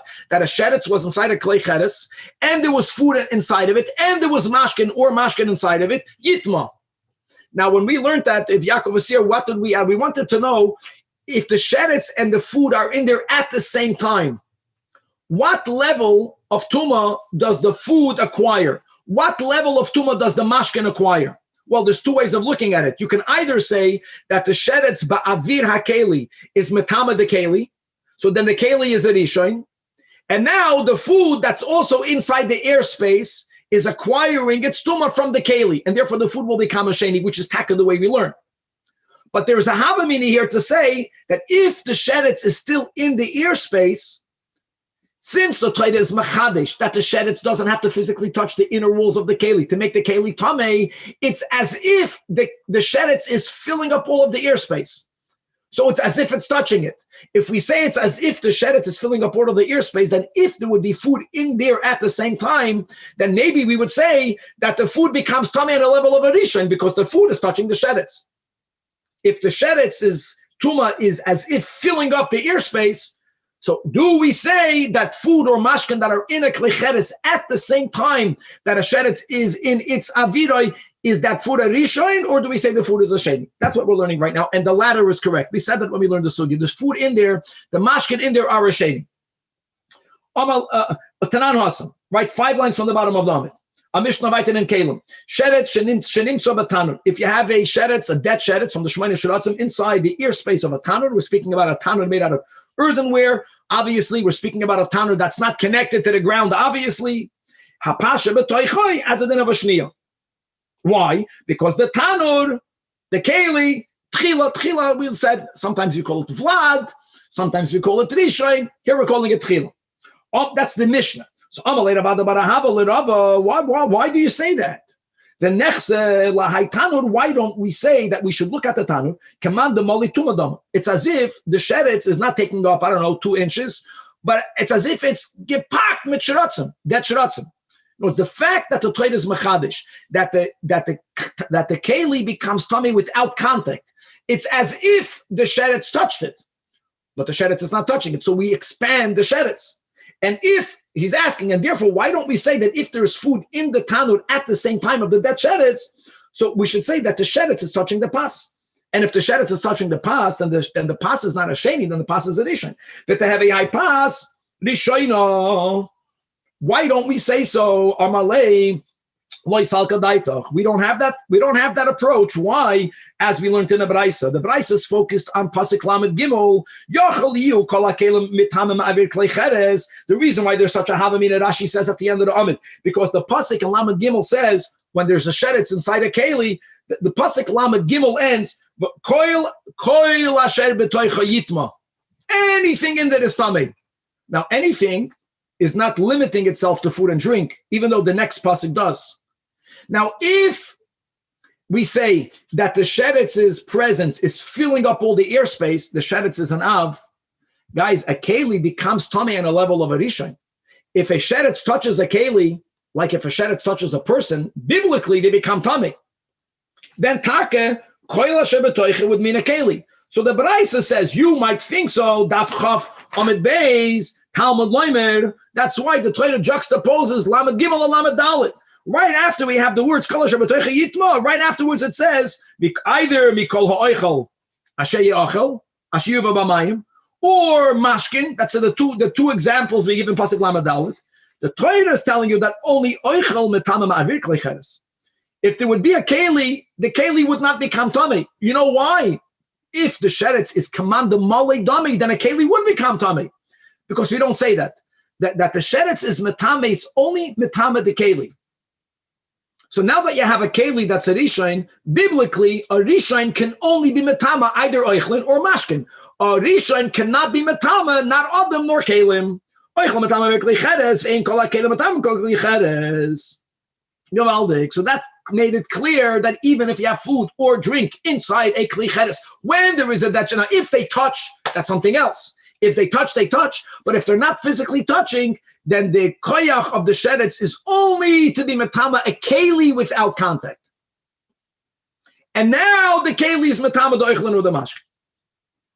And now, guys, did the whole until the end of the spadek, we're chazeting everything we learned, bringing it back to Mesechtes Pesachim, beginning with the Mishnah Daf Yud Daled. Let's remember, Machloikis, Rabbi Meir, and Rabbi Yossi. The challenge is that Rabbi Yossi brought in a Rabbi Eliezer and a Rabbi Yeshua. What was the question? When you have Erev Pesach and you're burning chametz, which you have to, but if you have truma dika chametz or chametz dika truma, tohoirim v'tameim zok Rabbi Meir, burn them together. And he learned that midivreihem with the whole what was the midivreihem. So Rabbi Chizda pointed out a contradiction from one statement that we learned regarding Pesach, from another Tana about Pesach, and he answered it. Now, what was his contradiction? He was focusing on the sheet of Rabbi Yeshua. Umi Amar Rabbi Yeshua shteim ka'achas. Guys, what was the last words we had in the Mishnah Daf Yud Daled? The last words that was the rebuttal that Rabbi Yossi had against Rav Meir.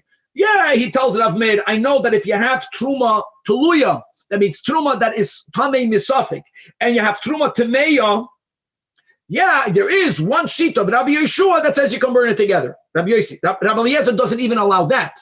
But at least Rabbi Yeshua allows Tuluya and Tameya. But he tells Rabbi Meir, but if it's Tahoira and Tameya, no one says that. That was Rabbi Yossi's statement. So we see that he's quoting Rabbi Yeshua that says that Truma Tamei Misafik. Therefore, you can't burn it because you can only burn Truma when it's Tamei. You can't eat it because it might be Tamei. So it's in limbo. So such Truma out of Pesach, Chametz, with Tameya, there you can burn together. How can you tell me that this is what Rabbi Yeshua says when I'll quote you a Braisa where Rabbi Yeshua does not say that? The same Rabbi Yossi of the Mishnah. The subject under the discussion again of Rav Meir is whether you can burn Truma Tohoira with Truma Tameya, Chametz. And you brought a Raya from that Rabbi Yeshua. So Rabbi Yossi says you can't compare one to the other because Kisheidu Rabbi Seinu Almaheidu. First he goes back now to Rabbi Chanina Skana Kahanim. When you quoted Rabbi Chanina Skana Kahanim and then Rabbi Kiva and the Mishnah Daf Yud Daled, Im Alabasa Shenit Vlad Tuma. What did we say, guys? Vlad Tuma means a shlishi. Vlad. Yes, he taka testified when you have kachim that shlishi that you are allowed to burn it in Basa Shenit Ba'ava Tuma. Basa Shenit Ba'ava Zerishain. When the Rishain touches the shlishi, it upgrades it. It's moisev to a sheni. I don't care. You know why? Says Rabbi Yossi, because Zetami is Zetami. Even if you're going to quote me Rabbi Kiva, who added, what did he add? Im ala shemen, the first white line, the case was that you had oil that became possible at full yom, so now the shemen of Truma is a shlishi.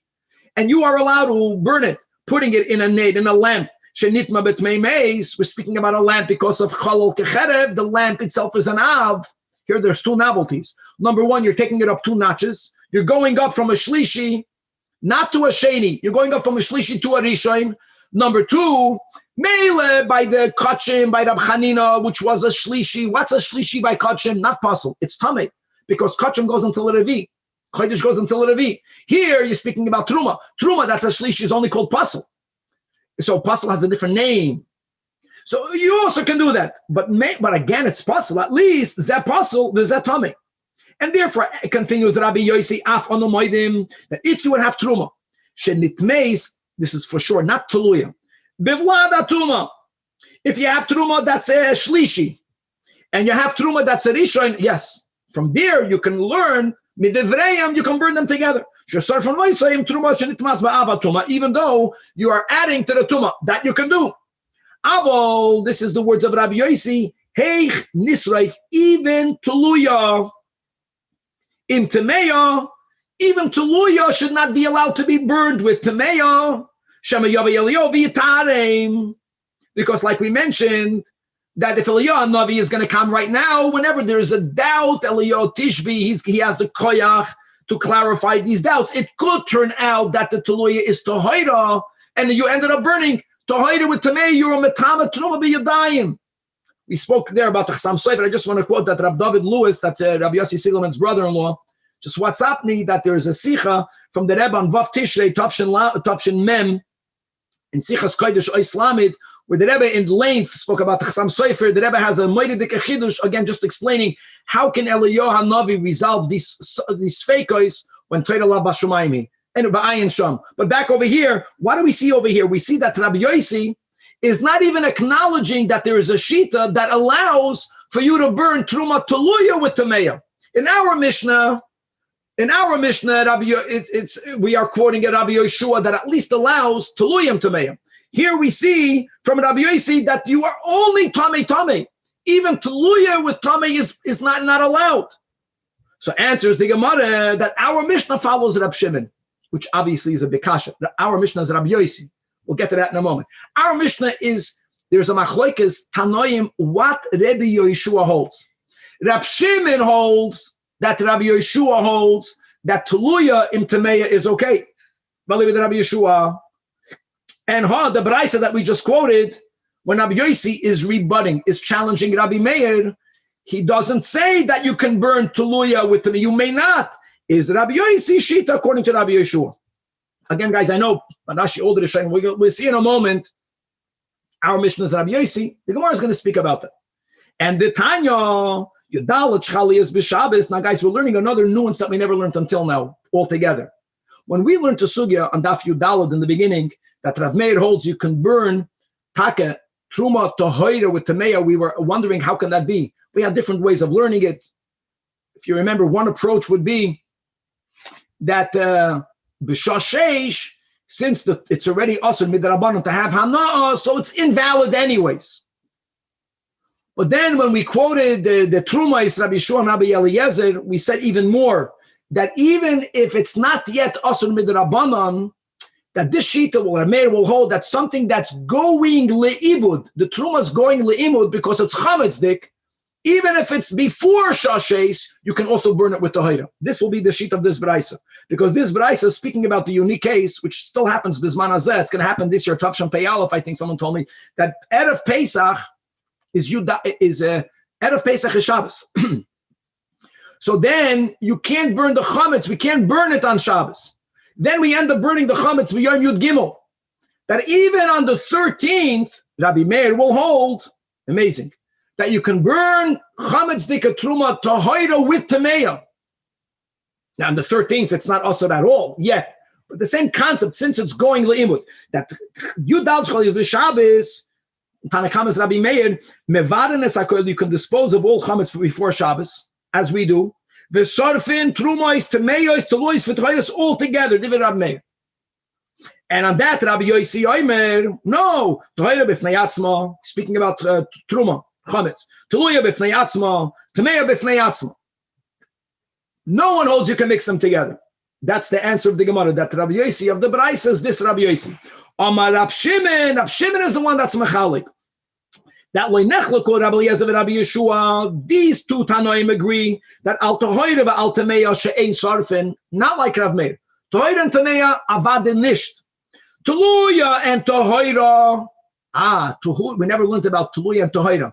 Everyone holds that, yes, you could burn together. Maybe the Teluya is Tamei. So now we're learning another little Kanech over here. Rashi brings out over here that when you have Teluya, I'm reading inside the Rashi, the Hoyel, Veloy, Huchzak Tuma, there's no Cheskas Tuma, and Einira Kimetama Biyodayim. There's like all those Samaras Ayin, and it doesn't look bad. But coming back over here, Al Menechluku, Al Teluya, Al Tameya. Can you burn Truma, Teluya with Tameya? Rabbi Eliezer says no. Tisad of Zuba Atzma, Zuba Atzma. Rabbi Shua is the one that says Shtayim Ka'achas. My friends, perfect. So here we clearly see that there is a machlokes between Rabbi Yossi and Rabbi Shimon as to what is Shitas Rabbi Yeshua. Our Mishnah is Rabbi Yossi. And Rabbi Yossi is the one that's saying at least by Teluya Rabbi Yeshua's Maida. Answers the Gemara, it must be Hachi Ka'amar Rabbi Yossi l'Ramed in our Mishnah. According to me, I completely reject your comparison. You can't even burn Teluya with Tameya. But even according to Rabbi Shimon, even according to Rabbi Yeshua, the Meikal, Ki Meikal, only with Teluya, with Tameya. Abel b'Tohira with Tameya. He's asking Rav Meir, Vu ha'manazashi Teluy. Okay, so that is Rab Chizda. Let's go weiter. Rabbi Yossi ben Rab Chanina also pointed out a stira between a Mishnah and Trumais. Guys, we learned all of the Mishnahs. We're learning many new nuances, but this is to be viewed as a good chazara.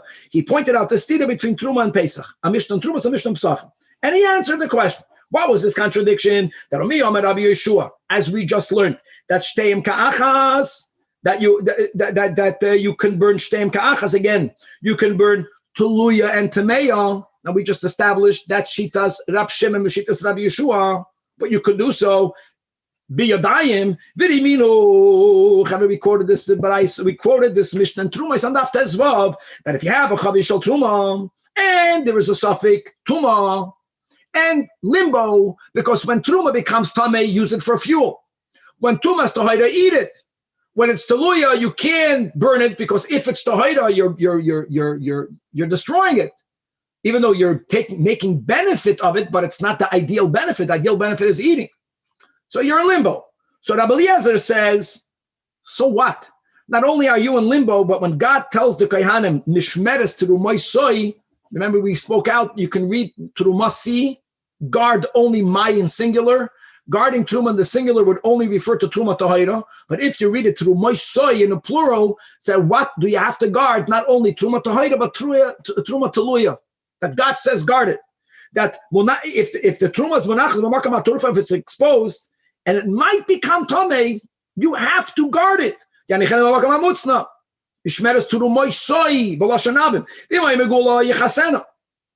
words, you have to still do everything you need to do to Truma Tohira, making sure it will not become Tameh. There's nothing you can do, so what? It might be Tohira. Like we just learned, Shema Yava Elyahu. Rabbi Yeshua says, you not be a dayim, but cause it to become tamei. So if it was in a more private place where the chances for it to acquire tumah from a dead sheretz is highly unlikely, put it in a more exposed place. If this truma is in a keli that's covered, uncover it. In other words, what is shitas Rabbi Yeshua that grama in? If you have a suffix, you are allowed to be goyim for it to become tamei, consequential tumah, but be yadayim loy. And here, what did Rabbi Shimon quote? Rabbi Yeshua, you can burn Teluya with tamei. So umishane, so Rabbi Yosef Rabbi Chanina answered, no, same answer, that our Mishnah that you can do it be yadayim is only Rabbi Shimon, Ali b'de Rabbi Yeshua. The Mishnah in Trumais, as we just explained, follows Rabbi Yosef, Rabbi Yeshua, that even Rabbi Yeshua does not allow you biyadayim to burn Truma Tameya Chametz with Truma Tameya. Elama biyadayim loy gramain. And a final contradiction, Rabbi Lazar pointed out a stira, Bishitas Rabbi Yeshua, this goes, between one Mishnah in Truma and another Mishnah in Trumais, and he also answered the contradiction. What's the stira? Mi Rabbi Yeshua grama in, but biyadayim loy. We also learned this Mishnah Daf Tezvav, that if you have a Chavi Yishal Truma, and the way they used to make wine is they had these wine presses that had double-decker kalim. There was an upper vat, and then that gathered wine. And then when you unplugged, it would go down to the lower reservoir. It would ferment in the lower reservoir. But normally you had the koyach. The keli was made in a way where the what is in the top doesn't go down to the bottom. And then, like in our case, you can have the bottom reservoir filled with chulin. That was the case. Happened to be that the chulin became tamei, and that's fine. That's fine. Now, many people upheld chulin al-tara, but if it became tamei, it doesn't yet have any consequence. But the case is that the upper vat was filled with truma, and it was leaking, the truma dika wine, and it was leaking down to the bottom reservoir, chavishal truma, and v'tachtav chulin tamein. Now that the upper wine of truma, that's tohoida, is falling in the bottom one, two things are happening. First of all, whatever is downstairs is a mixture of chulin and truma, and we're going to learn details right now. Ein chanami, if the bottom vat were to have 100:1 ratio, and therefore there would be a din of bittul, everything would become chulin. Everything would be chulin tameya, but everything is chulin tameya, which can be consumed. But if you don't have 100:1, so whatever is in the bottom vat will have the status of demai, of a mixture, and therefore we have to treat it like truma. On top of that, it's tamei. So all of the wine is getting ruined. Now, what are your options here? So if you have a keli nearby, that's tohoida, and that's the case, that there's a way of you focusing your energy in salvaging some of the wine falling down, capture it in a keli. Everyone agrees you have to do that.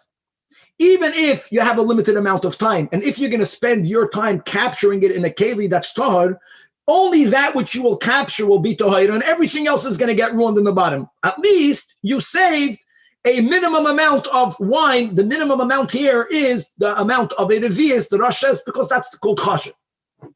So my Rabbi Eliezer, guys, we're amending it with a vav. Rabbi Yeshua, she'im yochal hatzal memenu revius b'tahara yatzal. The chiddush here is that when you're spending your time salvaging one revius, you know that everything else will fall down. But at least you accomplish something. But ve'im lav, but you have another option. What's the other option? You have right nearby a keli that's tummy. Now that keli will get all the wine into the keli. All of the upper vat will go into that keli. What did you gain? Well, for the truma, nothing. If the truma falls down, it's going to become tamei. If you're putting a tamei keli, the truma wine will become tamei as well. But at least you saved the chulin. At least you saved the chulin. So here we have the machlokes. Rabbi Eliezer says, "I'm sorry, you can't save the chulin because you are going to be biyodayim being metama the wine by putting a tamei keli. Tated utatame, let it fall down, even though it's going to be metama the bottom reservoir. But va'al yitameno biyad, which you're not allowed to do. Rabbi Yeshua says no, yitameno biyad. That you are allowed to do it biyadayim. Like we explained, you're gaining the benefit of at least the bottom reservoir won't be a demai. Even though biyadayim, you're being it's going leibud anyway. So what's the kasha? Here we see from this Mishnah in Trumais that Rabbi Eliezer even allows you to be metama biyadayim.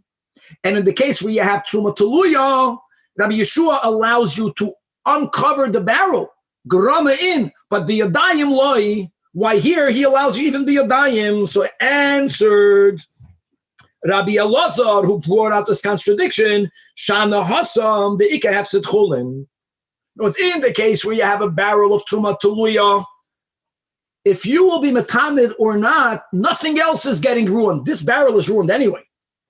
So Rabbi Hitaka holds that you're not mechuyev to guard it, mishmeres teruma si, but you can't be metama biyadayim. Masha'enken in the second Mishnah here in Trumais, there's a hefsed chulin. Maskevlo Rava Masnisa Nami. That was what we learned above on Daf Tezvav. Well, shouldn't this be a good raya for Rabbi Meir, that if you will not allow us to burn the chametz dika truma, tohira, and tameya, because you don't want to be matama be a dayim, but over there you're going to have to make two pyres, so you can have sedaitzim. Now, on Daf Tezvav, Amid Beis, very interestingly, what did we have? Amar Le'ahu Sava. Here it's Abaye. Amar Le'Abaye, no. Lehefsid meruba chashashu. You're losing all the chul and the wine. But if you're going to have to separate and burn the chametz, trum, and tameya separately, nishkaferlach, so you're spending a little bit more wood. Lehefsid muat lechashashu. Umina temra. Where do we have a source for this? It's amazing. Sometimes, right, by Dinei Torah, by Hilchas Choshen Mishpat, you know what we say? We say, Din Pruta Din Meya. Right? A Dayan cannot say, well, you know, it's a hefsed. When you make a compromise, you can say that. You say, people, it's not worth the time and the effort. It's anyways, that's just appealing to someone's common sense. But Al Pidin, sometimes, could you not? Where do we find that lehefsed meruba chashashu or lehefsed mu'aloi chashashu? So we have a source. And the source is from this din of the vat.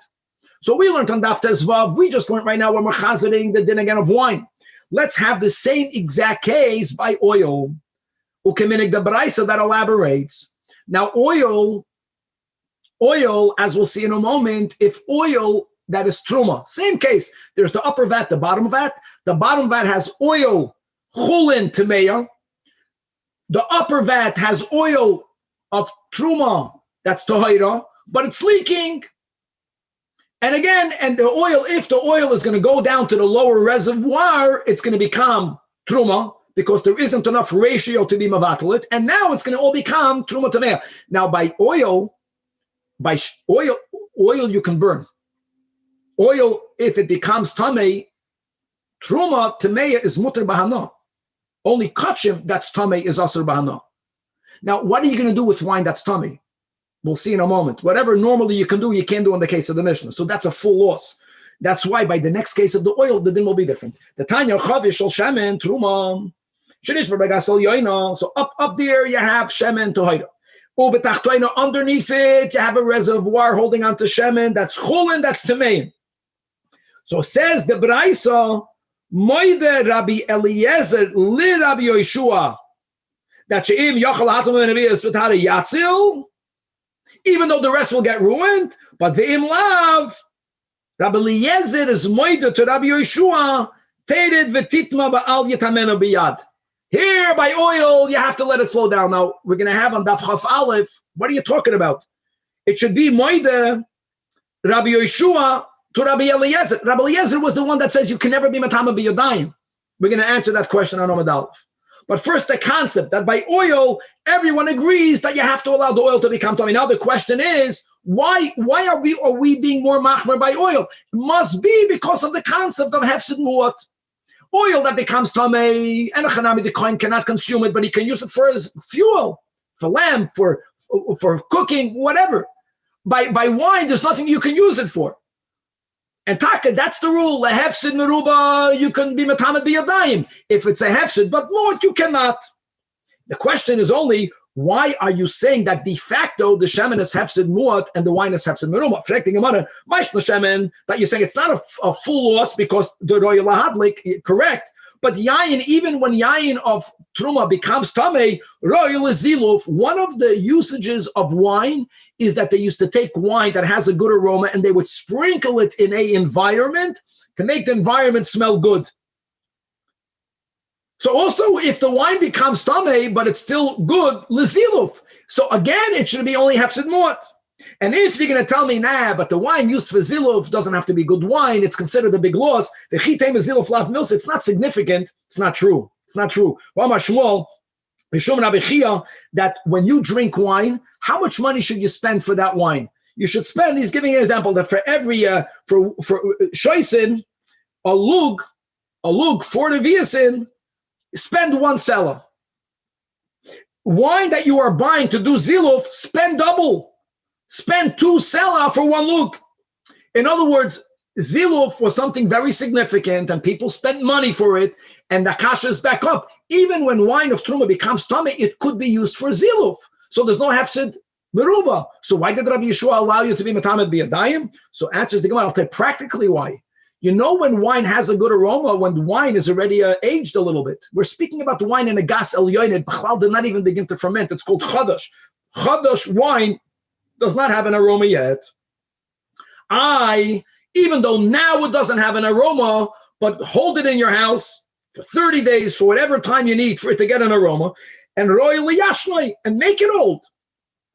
So answers the Gemara, you know why you can't do that? Now we're introducing the concept of takala. If you have truma tameya, male, if you're going to use it right away for oil, for fuel, that's fine. But if you have something that right now is worthless, you have to wait for it to become older, for it to get a good scent. During that time, accidentally, inadvertently, some terrible thing will happen. Someone will mistakenly drink truma tameya. Shemenami takala. Right? How much oil can you burn? You have a lot of oil here.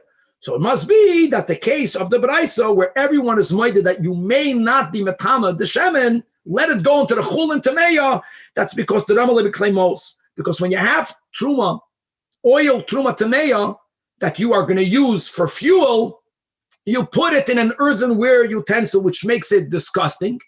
People are not going to consume it, and therefore there's no chashash. Wine also, Ramaleh claim ma'us. So the Gemara says, what are you talking about? If you put wine in a clay most, the whole reason why you want to keep it is leziluf kabayale. You want to use it to sprinkle it. Bichlimos, ramile. Are you going to put it in if you put wine in a vessel that's slimy, that wine will lose its good aroma. It won't be, you can't do ziluf anymore. So by wine, there's a fear of takala. And the Gemara wants us to know that takala atzma, are we concerned because of a takala is a machlekes tanoim? Of course, there's many levels of takala, but let's go to what we're learning in the Tanya. Chavish yain, shel truma, shenit meis.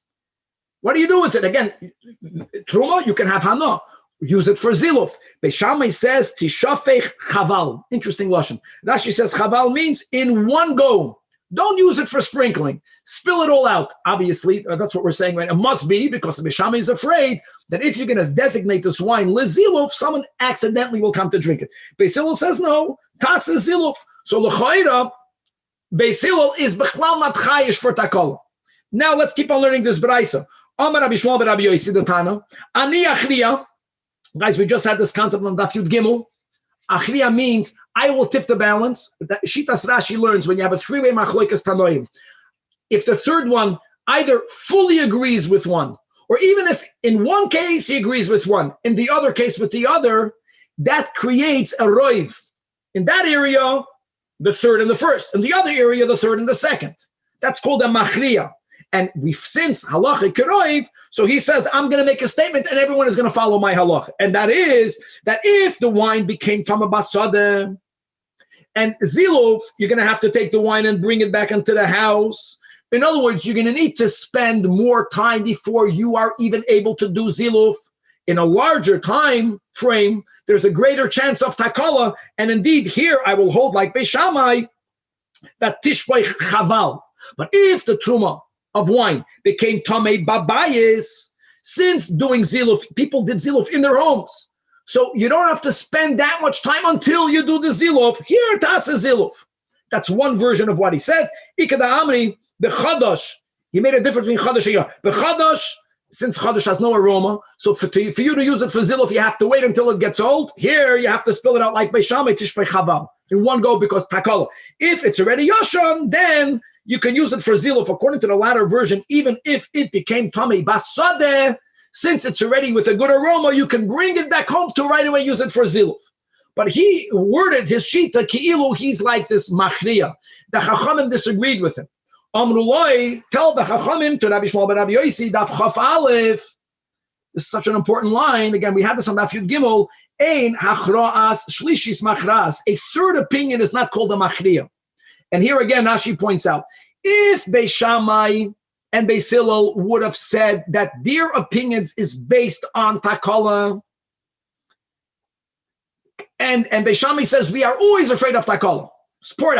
Beis Hillel says we're never afraid of takala, and comes along Rabbi Shmuel ben Rabbi Yossi, and he says, well, it depends how much time will go by. That's called a divrei machriya, because then it becomes a roiv.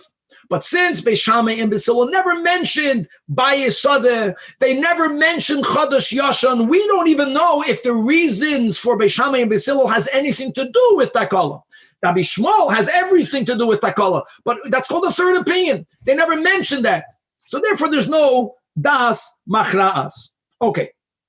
Now let's go back to the case of the upper wine falling into the bottom wine. And as we pointed out, and we'll have to come to over here, that when we had the nusach in the brisa, then by the oil, about who's being moided to who, that's going to have to be worked out. So Amar Rabbi Yossi ben Rav Chanina. All of these cases, by wine, by oil, when truma is falling into chulin, the fact that there is a shita of Rabbi Yoshua that in certain circumstances, right, when you don't have a keli to save even one revius betara, Rabbi Yeshua says, "Bimatama biyadayim." That's only, like we said, it's because there's a hefsed meruba, because if you will just let things be, I know that the oil is going to get ruined, the truma is getting ruined anyway. The oil is becoming tummy, the wine is becoming tummy, but then everything in the bottom is becoming tummy. When you don't have the ratio for bittul. So machloike shenaflu lepachos mimeya sachulim tameya. Avol naflu lemeya chulim tameyim. But if whatever you have in the bottom vat, whether it is oil, whether it is wine, has 100 times or more, then the one, it's the ratio of 100 to 1, not 99 to 1. It's 101, 100 to 1 or more. Then divrei hakoil tated v'titma and va'al yitamena biyad, which makes perfect sense because nothing will happen. Now hold on a second.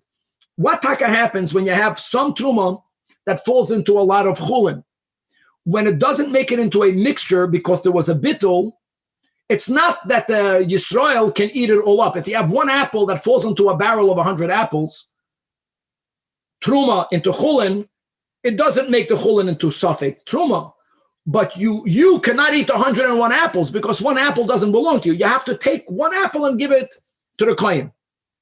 Here also, if the wine on the top falls to the bottom, even when there is the ratio, it's not that you, the owner, can use all of it bechulin, tamei. No, you'll have to give the measure of what fell in, you'll have to give to a kohen, and it's going to be tamei. But that's called the hefsed muat. No, it's yes, whatever is falling down is becoming tamei, but you're not ruining all of the chulin. And not only is this correct from Rabbi Yossi ben Rav Chanina, we're going to authenticate it in Tanya Namiyach Yesh Tazayna Brais. Chavi Yeshenish ben Rabbi Gasal Yoina. Here again, we have this challenge of who is being moided to who. Moided Rabbi Eliezer le Rabbi Yeshua. Guys, let's remember, Rabbi Yeshua is the lenient one. Rabbi Yeshua is the one that allows you to be matama biyadayim. Rabbi Eliezer Bechlal, Rabbi Eliezer Shamute, he followed the shita of Beis Shammai. That's one meaning of Shamute. He was machmer. Rabbi Eliezer is moided Rabbi Yeshua. Shem yochel lahatzav men revius betari yatzil, but ve'im lav. Tated v'titma. Again, it's the opposite of what we learned. That Rabbi Eliezer is being moida, here, let it become tummy. Va'al yitamena b'yad, like we explained, because it's becoming bottle, and the little amount that you have to separate is called the hefsed muat, and the hefsed muat loichashushu. So asks the Gemara, Sai on the brisa that we have on the Chafal, on the brisa that we had on the Chafamid base. Hi, moida Rabbi Eliezer le Rabbi Yeshua, punkt verkehrt. Moida Rabbi Yeshua Rabbi Eliezer m'boyelei. And because of this big question, Amarava, what we really don't like doing, but we're speaking about, but I saw, okay, there was a corruption. Eper. Yeah, here and there, you have to read Moida Rabbi Yeshua le Rabbi Eliezer. Now we try to avoid that. So Rabbi Huna b'rei Rabbi Yeshua Amar Machavedim, this is a Gevaldike ending. Lo'olam loy teipoi. Don't reverse it. You are not applying the Moida on the right clause. We're not speaking about when you don't have a keli. When you don't have a keli to salvage it, betara, yes, there is a moida, and that moida is moida Rabbi Yeshua. That moida is moida Rabbi Yeshua to Rabbi Eliezer, that you may not save it, either because the oil is hefsed muat, or because it's going to become bottle.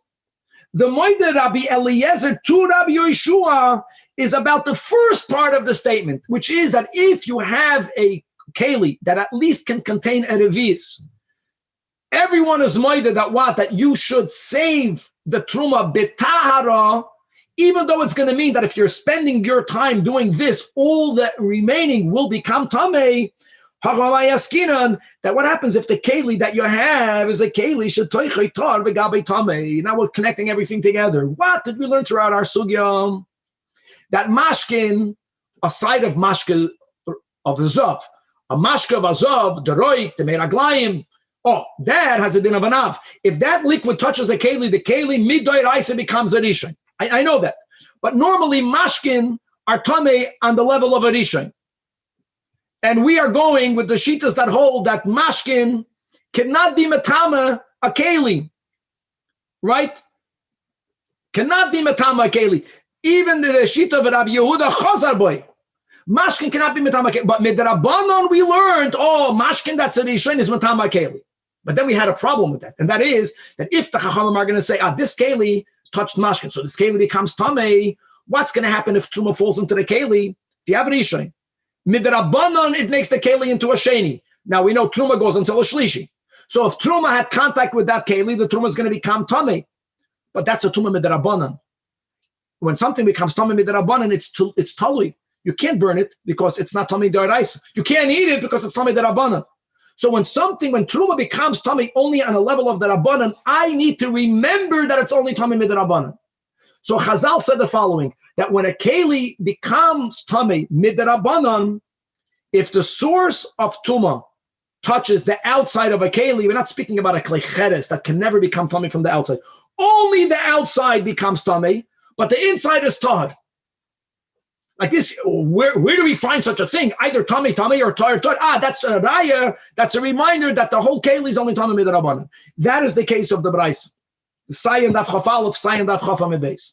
What happens if you have a keli that is tamei in the outside, that is tamei on the outside, on a level of a sheni?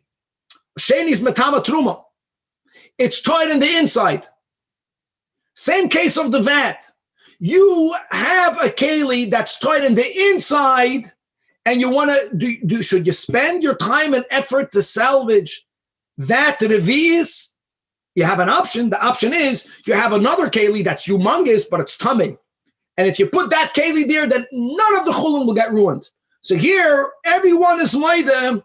I don't care now about the chulin. I don't care even when there's a hefshit meruba. If you are able to save a chashiv amount of the truma betara, you have to do so. But there's a big chiddush. What's the chiddush? And here's where you have the moide Rabbi Eliezer to Rabbi Yeshua. Rabbi Eliezer is the machmer.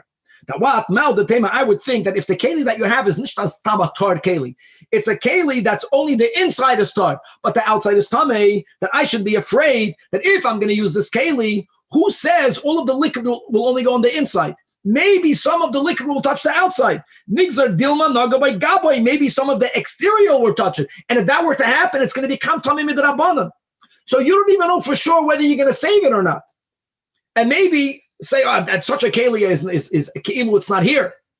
And therefore, according to Rabbi Yeshua at least, now again, Rabbi Eliezer is the machmer. So Moide Rabbi Eliezer to Rabbi Yeshua that we're not afraid about that. Kamash Malan, that since the inside of a keli here is tahar, and therefore you'll make the effort and none of the truma will touch the outside, and therefore you can salvage at least one of these, even though that if you spend your efforts doing that, the rest will not only become tamei, but will be metama the chulin, so be it. Kamash Malan, that we save one of these betar, and how beautiful it is that we're ending this whole sugya speaking about an item that the outside is tamei, but the inside is tahor.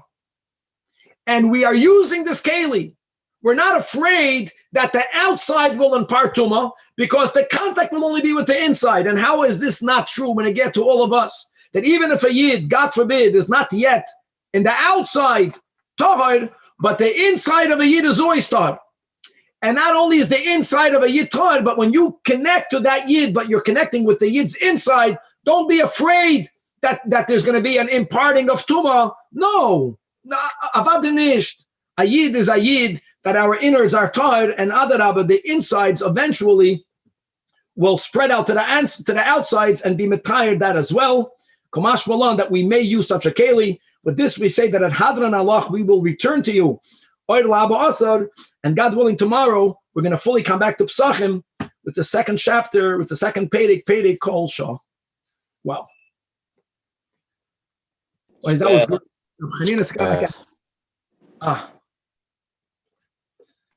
Thank you. Thank you. Have a great day.